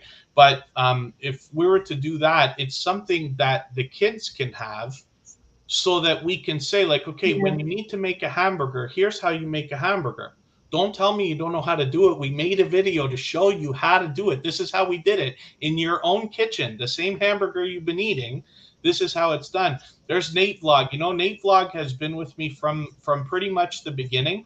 It's literally been years. He's a creator who's been with us for well over 3 years. It could be four, as a awesome. matter of fact. Yeah. So Thank you, thank you for Nate. coming in. He supports everything that we do. Me, that guy Jeff that I work with on all of our channels, always. Awesome. Thank you, guys. I appreciate you guys coming in. This is fun. Anybody else have a question, guys? You want to ask Kevin? Now's your chance. I appreciate everybody engaging in the chat too. Hey, See, come hither with Susanna. Heather is giving a good, Yeah, almost let's piece of put advice, that. a good tip there. Yeah, if you have videos, you can always go back and look at your older stuff and see how you've improved. Right? You can always try things. One of the things I've been saying from the beginning is the idea that, if you have a channel that allows variety, if you're scratching PPA, you don't want to necessarily go and film a squirrel crossing the road, because it may not fit in, right? And Scratch and PPA has been incredibly focused from the beginning. But if you have a variety channel, then you can film anything and just not use it, right? I've got lots of stuff that I've filmed. I can't even tell you about, like, the 20 videos that I've half filmed and never finished. But you can film stuff and not use it, or you can always delete anything that you've already got. Now, I wish for everybody to just make it private instead of deleting it, and especially when it comes to your channel, because almost every case, when we see somebody quit and close their channel, 2 weeks later they're back with a new channel, and it breaks my heart every time, Yeah. because there's other ways that it could have been handled. So it's just a thought. So I'd love it if everybody, especially, would back up everything that you do in some way, shape, or form. There's cloud services now. We have OneDrive and Google Drive and Amazon Drive and Apple. Like, everybody's got a drive now, right? Where you can back everything up. So if disaster happens, you've got it. But you can always go back and watch those older videos too, right? Susanna asks a lot of amazing interview questions. She just came in the chat, so welcome in, Susanna. If you have a question, you can drop it in the chat. Thank you, everybody, for all this interaction here. This is awesome. Yeah, and thank you everybody for who came over from Tuber Chat. Thanks to those of you who are joining me now out of Nora's audience for the first time. I really do appreciate that. We built up quite a friendship over a long period of time. I'm very grateful for it, actually, and was looking forward to this.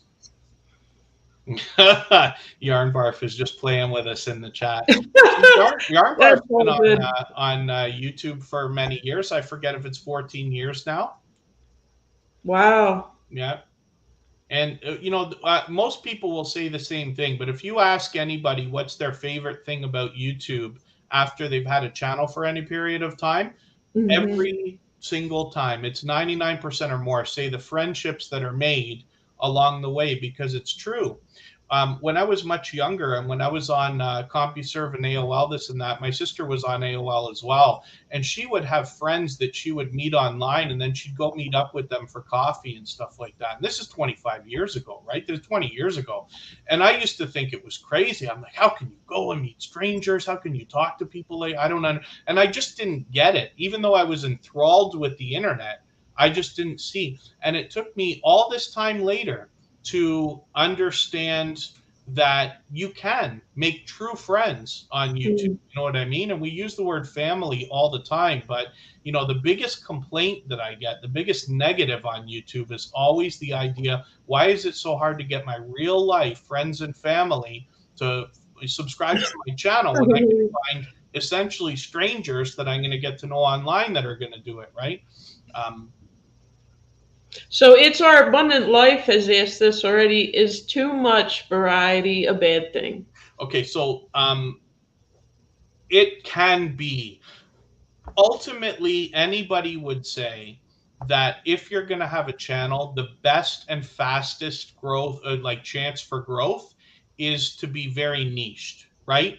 So, to do one thing and do it well. Now, that doesn't necessarily mean that there can't be variety within, but like there are people out there, like there's a doctor that I follow that does a lot of talk about like liver health and gut health and like overall health and stuff like that.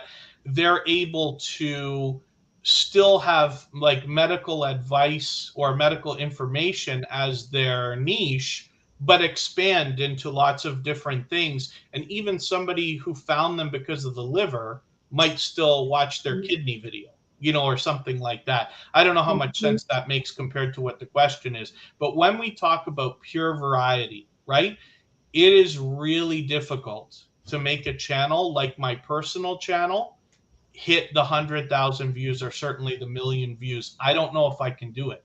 I don't know if I put everything I've got into it with another 5 years, if I'm still going to get there. I'm not sure. I am going to try. So an idea might be like, so you have a variety channel, and when you start to think about expanding into like way too much variety, the thing is, if you want to put a video out, and forgive me because I know I'm dancing here, but if you want to put a video out and you think that the video has a chance of impacting somebody or getting views or doing well, then you have to think about where can you put it, right? If you have a channel and you're like, well, I don't necessarily want to put this on my channel because, like, let's say the Stock Explorer, right? I've got like, I'm only talking about stocks and crypto. And then, Kevin sent me a pack of Monster energy drinks. I feel like I want to do a review. You could. It's not going to damage the channel to have that on there. But I think some of it comes to spreading yourself too thin. And the other idea is, if somebody does have a variety channel, I want to encourage them to try different types of videos, because you might have ideas today that you didn't have when you started. And instinct brings that along, right? The idea of like learning from what you've already done makes you instinctively understand what might work for your audience. Then you can just go through your analytics, and your analytics will tell you, like, Kevin, nobody watches your vinyl record videos, stop making them, right? For instance, you could do that. Or you could say, I don't care whether anybody watches them or not. I'm making them anyway because I'm doing something else with these things. So it's not quite the right um, answer. And then, so like Moon Over Miami is saying it's bad for the algorithm to do too many things. And we'd have to absolutely like be able to ask Sonny Lenarduzzi or Roberto Blake or Nick Nimmin or any of these guys to say, like, what do you really think? And my bet is that they probably would say, no, you should have a niche channel. But if you're, let's say, a homesteading channel, right? Because it's our abundant life, I group them in with the homesteading channels. There's a lot that they can offer. And my guess is the audience that's going to be drawn into what they're already doing on their channel is going to be accepting of a lot of the stuff. Homesteading channels do a lot of mix of indoor and outdoor. We find almost on all of those channels cooking or food prep, as well as yard work and growing, which in somebody's mind could be two different things, right? You don't have to grow the strawberries that you turn into jam, right? You could be making jam videos, and you could be making, how to grow grapes, how to start your own vines and stuff.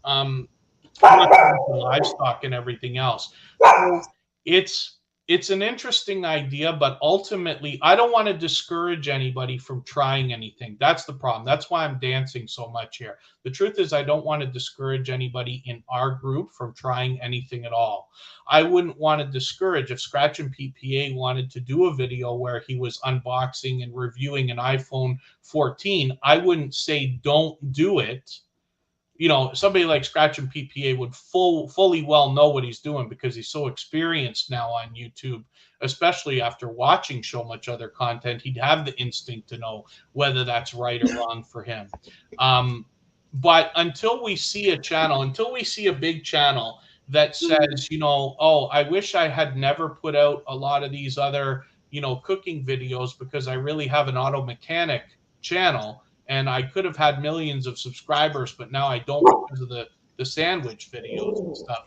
Until we hear that, then I would want to encourage anybody to make almost anything that they could think of, especially if you already have a variety channel, because you can always delete them. Right? So again, I go back to that. It's not much of a straight answer, and I apologize for that.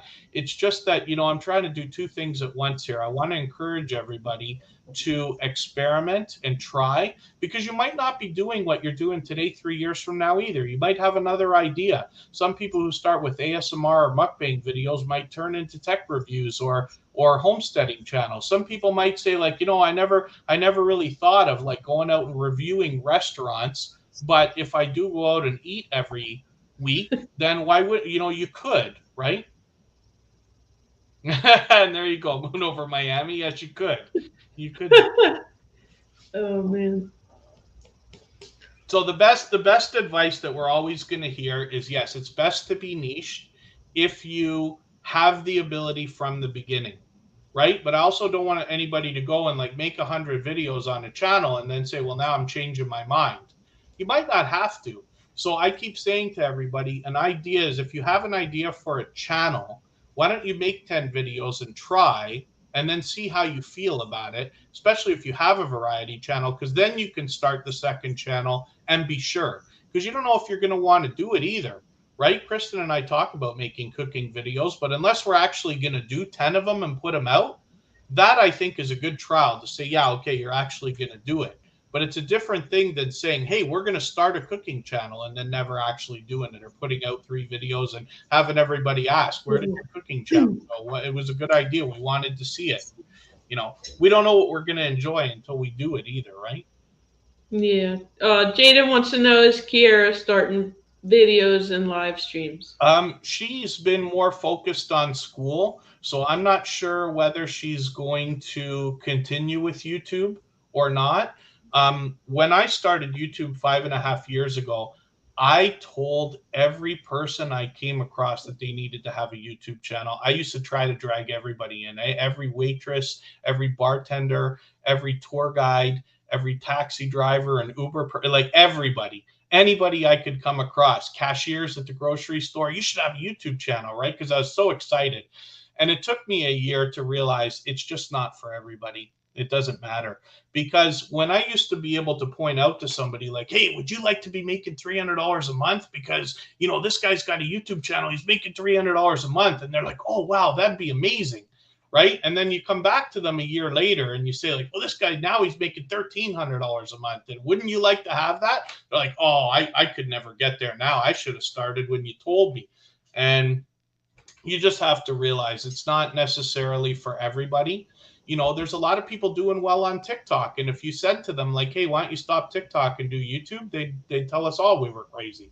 You know what I mean? Some people are drawn to the different networks. There's people making livings or getting what they want out of Instagram, out of TikTok, out of Facebook, out of LinkedIn, out of Pinterest, out of Etsy, all these different websites and all these different platforms. So I don't know whether Kiera will continue, but I have tried to stop dragging everybody into things as opposed to just encouraging. I've got a few people who have said to me, I'm going to start a channel next year. And I'm like, okay, well, if you are, then that's great. And, I've some people, like, it's been 5 years of conversation where they're like, I'm going to start making videos soon. I'm like, okay, but it's been 5 years already. And while I don't want to be discouraging, if you haven't done it in 5 years, I can't place my bet that you're going to do it in 6, you know? All right. I guess that's everything, Yeah, guys. Little Ridge Farm's daughter's name is Kira as well. Kristen's daughter's name is Kira. She's well known to a lot of the people who've been in Tuber Chat for, let's say, over a year, right? She hasn't been in lately, but she had started a channel. She's done a bit of variety, some video gameplay and stuff like that.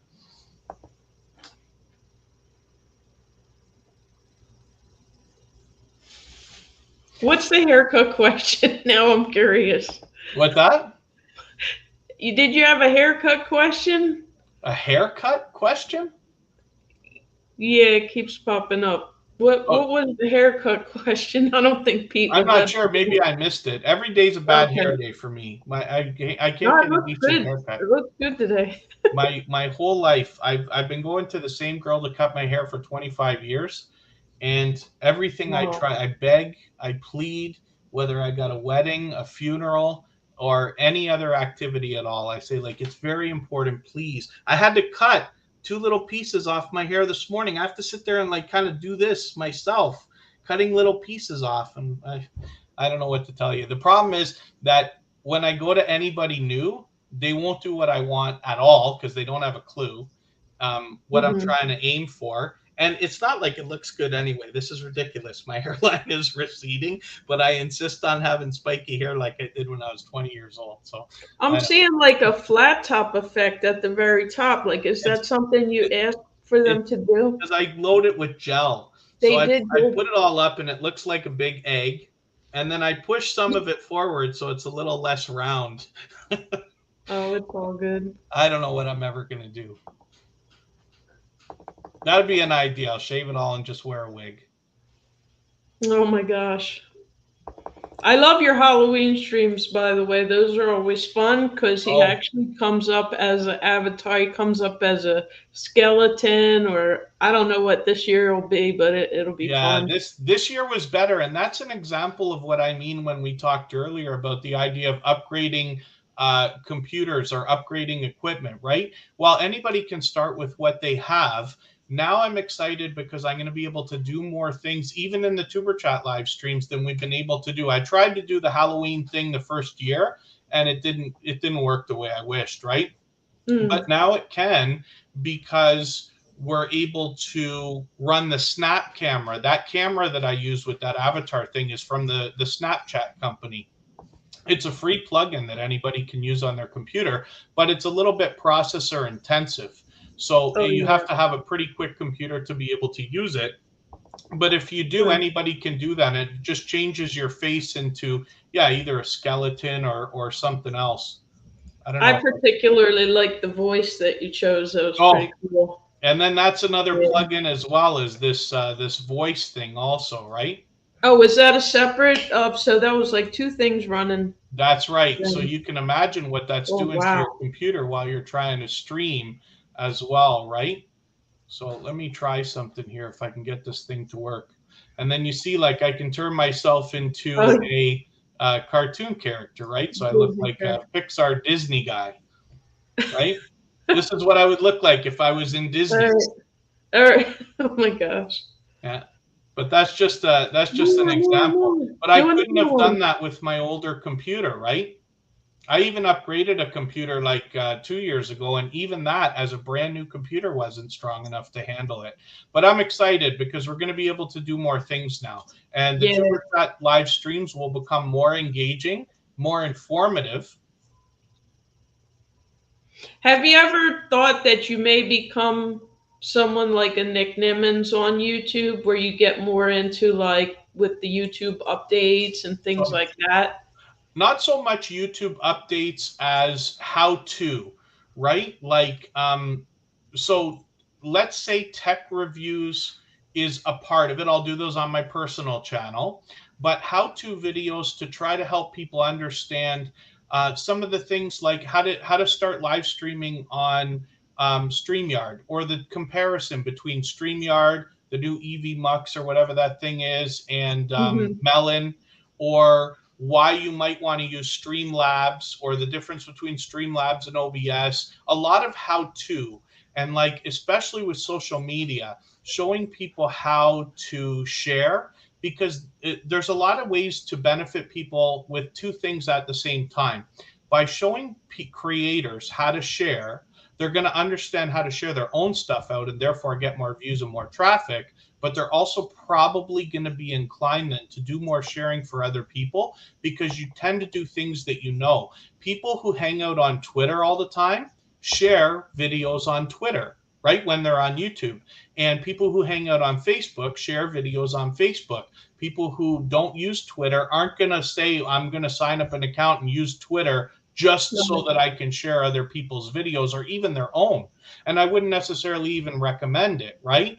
But by teaching people how to do these things, if they don't already know, how to make thumbnails that are a little bit better, right? How to use things Mhm. like Canva. A lot of people just, let's say, I don't want to say it the wrong way, but maybe just need the push or need the nudge. And you know that as you grow, whatever your channel is going to be, myself included, all of us as creators, as influencers, because we all are, when we're on this side of the camera, we have the power to influence in some way. Hopefully everybody uses their powers for good instead of evil, but you can influence other people. So because you're going to be the first channel of your kind that some people are going to find, you're going to be their favorite, right? And that goes for everybody. When we were in radio, they taught us you never cut a song off halfway through, because it's somebody's favorite song, no matter Yeah. how terrible it is, right? But for us as Yeah. creators, somebody might be watching you, somebody might think that tuber chat is their favorite when it comes to all of the creators that talk about the different aspects of YouTube. Even though those channels have millions of subscribers, there might be somebody who wants to hear from me, let's just say. And if that's the case, I Exactly. can provide. The other thing too is that by making videos where I'm not necessarily aiming for millions of views, I'm aiming for the tuber chat family, I'm going to be able to hit them like where it counts in a better way, because I'm not just doing a broad stroke. I'm not saying, like, hey, you should share your videos on Twitter. I'm saying, if you're going to Mhm. share your videos on Twitter, here's exactly how you can do it the best way possible, or give you the options, show you the fastest way, and give you the other reinforcement to say, here's why it matters, here's how it helps, here's how you can help other people, and catch kind of the right mood for the video, if that makes any sense anyway. Nice. I think a lot of people would like to hear your spin on the how tos. Hopefully. Um, So I think there's some people out there that are interested in finding it, much like maybe yourself. Wouldn't it be wonderful if you could find a stock before it got to $1? Knowing right. that it's going to be an IPO eventually, but wouldn't it be nice to Right. be on the inside? So you look at some of the creators that are around us right now. I fully expect that Unstable TV is going to hit 100,000 subscribers. But isn't it fun knowing them from the beginning? Isn't it fun knowing that Happy Lux now is over 100,000 subscribers, but we knew him when he had 10? Oh Right? yeah. Because some people, I mentioned this on the last interview that I did the other day. I keep spreadsheets and statistics on every live stream I've ever done, at least on Tuber Chat. As soon as I knew the technology was available, because I love that stuff. I know not everybody does, but I do. So I can Mhm. go back now. If I want to today, I can go and watch 25 videos from the 25 very first creators who ever came into Tuber Chat 2.5 years ago. Same with episode number Wow. 37, same with episode 145, and same with episode number 324. I can go back and I can hit any of those people because I've set up a system that lets me never forget, right? So Mhm. anyway, wouldn't it be nice to know? And there are some people who are interested in finding somebody who can speak with a little bit of a less polished look, right? No matter how much I try, it doesn't matter how much I know, how technically proficient I am. I just don't have the setup to make my videos look like Nick Nimmin's videos right now. I just don't. I'm working on it, and you'll see, but it's just not going to be the same. And I know that already. But there are some people who are going to want to hear from the next one coming up, let's just say, right? Somebody who's not just already know, like, you have to wonder, do the guys who have 35 million subscribers remember what it was like? Do they really remember what it was like to have 10,000 or 2,000? I don't know, because Mhm. the game was different back then too. I'll tell one more story because I love telling this story, right? So hopefully this is inspiring to some of the people here in the chat. When I started 5.5 years ago, I started with a channel that was not mine. I work construction 3 days a week, and I said, we're going to film our work this week and we're going to see what happens because I know we're going to be good at this. So we filmed it and we put it out, and it worked, and that was the start. On that channel, it took that creator, who now has 58,000 subscribers on one of his channels, it took him 6 months to get 100 subscribers. And on Wow. the day that he got the 100th, he had to sit on the phone and beg a friend of 20 years, would you please just click the button so I can have my 100? Can you Wow. imagine begging somebody for half an hour to have to do that? Yeah. That's where we were back then. And now it's not like that anymore. So this is what I mean. The game is different. Now we have creators who can get monetized in 6 months. I've seen creators get monetized in 3 weeks, right? But it's possible because the game is so much different.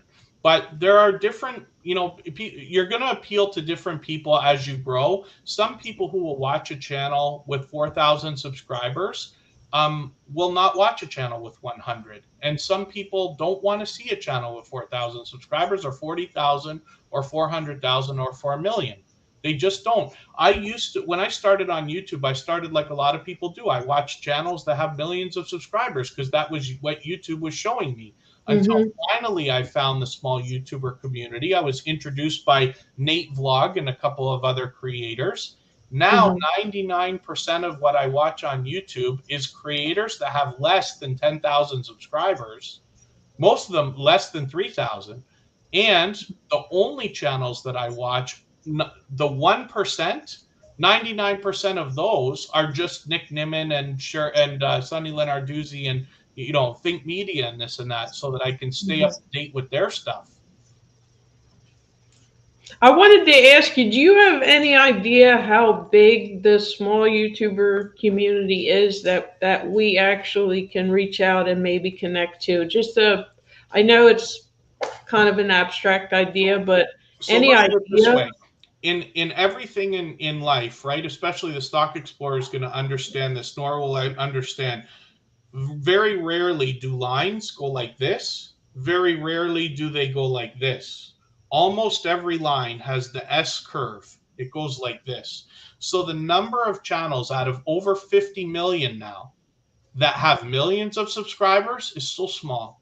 It's so, so, Mhm. so, so small. But there are new channels starting every day.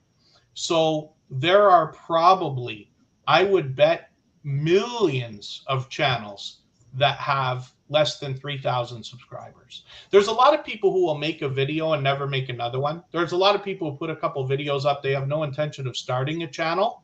It's just that's what you have to do to put a video up, right? There are some people who will start channels, change their mind, and not do it. And there will be some people who will start and they just won't be with us 2 years from now. It's just the way it is, right? But there are literally I would bet there's at least a million. There's got to be millions of channels that are out there now. Not necessarily everybody's willing to connect. I tried going into like one of the Think Media live streams one day and started like grabbing questions that weren't being answered, trying to answer them and grab a couple of people, but those Mhm. people will not come back now because they want to follow somebody that's got millions of subscribers. They don't want to hear from me. You know what I mean? Because I'm not there yet. I understand. In the Tuber Chat crowd, this was built from scratch. So I'm lucky there's a lot of people who will take what I have to offer and use that, especially because I try not to come from an obnoxious standpoint. The idea is, no, I'm continuing to learn. I just want to share with you what I'm experiencing and what I see and what I hear from everybody so that you can do well also, because it doesn't hurt us to help other people. YouTube is the one magical place where I don't have to take anything from you to be able to gain for myself. You can put everything you've got into it and still be able to benefit, even if everybody takes everything you do and copies everything. You know what I mean? It's a magical network. It really is. I have heard that complaint quite often that, creators saying so and so it's taking my idea. So There's, here's the thing. yeah. Now there's this big thing going on with AI, right? Chat GPT made world news and got their million people in 5 days or whatever it was. It was crazy, right? But Mhm. um, that stuff, artificial intelligence, the way that we talk about it today, is built only off of things that have already existed. When I learned to drive my car, I learned from my dad and a teacher and my mom and everybody else I watched drive cars and TVs and movies. When I started a YouTube channel, I was 12 or 13 years later than the people who were there in the very beginning. Somebody told me 10 years to start a YouTube 10 years ago to start a YouTube channel, and I thought they were crazy. I was like, nobody's going to use video, man. That eats your data too much, right? That's what I thought and I was right at the time. But wouldn't it have been nice to have been on YouTube for an extra 5 years or whatever it is, right? So we all I think it's almost impossible now to come up with an idea that doesn't take inspiration from other ideas. Because, unless you're a baby and you haven't been to kindergarten, you haven't watched television, then that's the only way to have original thought, right? Otherwise, like, every song we're going to sing or make comes from Twinkle Twinkle Little Star and everything else that we've learned our whole life before us. I'm not saying I'm right. I'm not saying that's the way everybody should look at it, but that's the way I try to look at it. And some of it is out of not wanting to be frustrated. I've also heard the idea that your problem is not that people are copying you. Your problem is that not enough people are copying you. So forever after now, because of what just happened, Wow. every AI that comes out, like Jasper, and I forget the names of these other things, people are Mhm. going to have to say, oh, it's just like Chat GPT. When Under Armour comes out, they have to say, oh, it's just like Nike, but it's for younger people, right?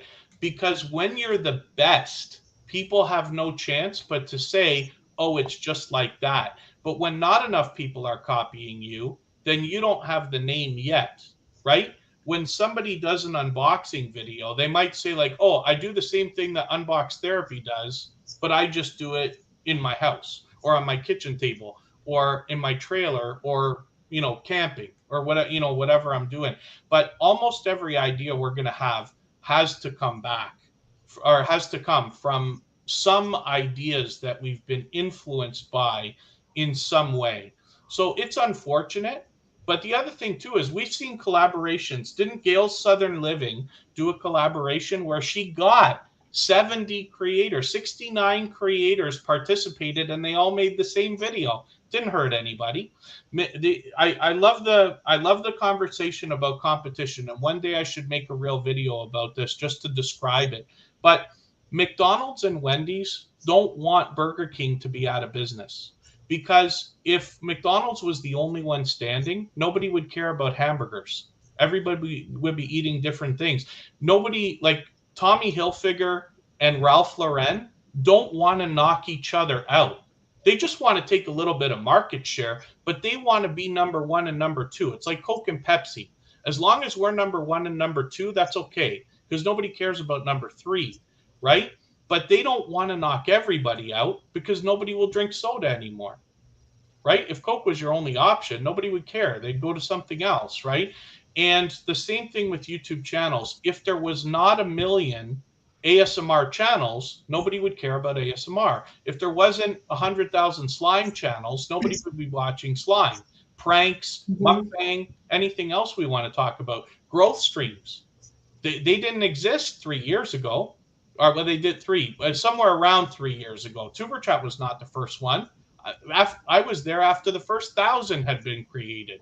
You know what I mean? And people can go back now and say, like, oh, Tuber Chat stole my idea. I'll tell you outright, of course I stole your idea. It's obvious. There was 100 of you before I got there. The difference is in that aspect, like when we talk about generosity, and I know I'm really getting long-winded here. I didn't expect this, but when we talk about the idea of inspiration and making community and complementing and influencing each other, when I started Tuber Chat, I went to Vern and Happy Lux and Melda and Amra and Be Amazing Sylvia and Brown Girl Bella and so many other creators. And I said, I'm going to do a channel that does exactly what you do, but that's all I'm going to do. And you know what they said? Every one of them said, we're going to help you. Not one person said, don't do it. Stay in your lane. Stay out of my playground. We don't need another one. You know what I mean? So if you're in a community, if you can manage to build a community of like-minded people who believe, let's say, in generosity in the way that we describe it all the time, or I describe it all the time, then I think you'll find that the people who complain about everybody copying will eventually fall out anyway. That's not the 1%. Nora's heard me say this a million times, but it's unfortunate because even though I wish the best for everybody, I truly do, only the 1% can ever actually be the 1%. So when you come into a Tuber Chat live stream and you spend a couple of weeks there and you start to see who's going to be there, I'll bet that you can predict who's going to be there 3 years from now. Not in Tuber Chat, but who's going to have 100,000 subscribers, or who's still going to be at it and who's not going to fall away, because it's the positive that seems to be the strongest. Maybe I just see that because I want to, but I truly believe it. The people who complain and say, other people are copying me and it's not fair and it's too cold and the government taxes me too much and I can't make my videos and nobody's going to watch because inflation is too high right now. I don't know if they have a chance, but I wouldn't bet on that. I would bet on the people say, I don't care what everybody's doing. I'm doing what I'm doing. I'm staying in my lane. And, I want to make mukbang videos. And I don't care if there's 1,000 people making mukbang videos. They have the chance to not watch. I have to do the calculation now and see in 50 million, if you were to watch, 100 channels a day for the rest of your life, could you possibly watch every channel on YouTube? I don't think so. True. 50 million is a big number. You know what I mean? Everybody has the chance to not watch what they don't want to watch. And I promise you, there's enough of everything for everybody. And it helps. It seems to help the way that we're doing things right now. Scratch and PPA doing lottery ticket scratching has a lot of other lottery ticket scratching followers and friends, right? And I don't imagine there's a lot of people saying, oh, Pete started scratching lottery tickets, man. Come on, we were doing this. He's going to take our people. No, he's not, because they can watch both of your videos. And he does his video different than yours. Even if you and I script our video the same way, say in almost the exact same voice, and do everything, we're still going to have different people. I promise you. I can't explain why. It's just human nature. I love the positive way you're looking at that. Really, I think that was important for a lot of people to hear. I try to in most cases. I'll tell you, like, I've been on social media a long time, and I'm certainly not like anybody with a huge following or anything like that. But I'll give you an example.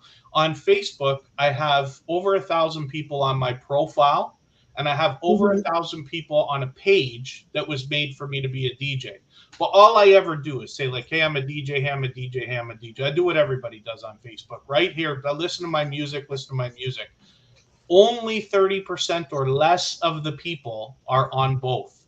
And I can't explain to you why. Everything I try, I can't get more of my friends to follow my page. I can't get more of my page people to become friends. You just can't. No matter how much of the same thing two people do, even if you put out two of the same video, you could do a part 1 and a part 2 of a Michael Jackson Thriller review, and you're still going to have different people watching the video. It's just the way it is, right? Thanks for coming on today, Kevin. I really appreciate it. This has There you go, been Moon over fantastic. Yeah. Welcome in, everybody that's come in. Thank you for the thumbs up. I guess that'll be the end of my questions, Kevin. Well, thank We've you for been this going because I strong. do appreciate it. I was looking forward to it. I know you were too, and I appreciate that. I really do appreciate our friendship, but I appreciate this because this has been a really engaging chat. I think this might be the most engaging of the interviews that I've done. I haven't done any in a long time. I did one with Have Cheetah Will View and one with Crocheting with Leanne a while back. They were very different, but I was looking forward to this because we've built our friendship over a long period of time. But I think that like even Stock Explorer is a channel to watch. Whatever is going to become of it, whatever it is that you're going to do, because I think that Nora, for everybody watching that isn't as familiar with her as I have become, I think you're going to find that she instinctively understands community without outwardly with not outwardly having to talk about it the way that I do all the time, right? I spew out every thought that goes through my head. Everybody knows this all the time.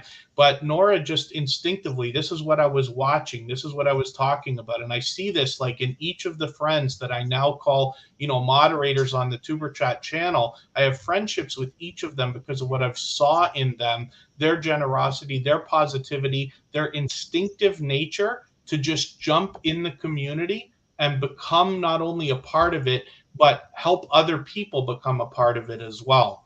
Right? So anyway, I think that Nora is a creator to watch.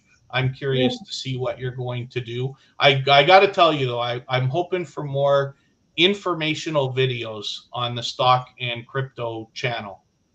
I think that the reason why I was so drawn to it in the first place, and I know I've said this before, is because what Tuber Chat is meant to do is to take people who are not making money on YouTube and turn them into people who are making money on YouTube, right?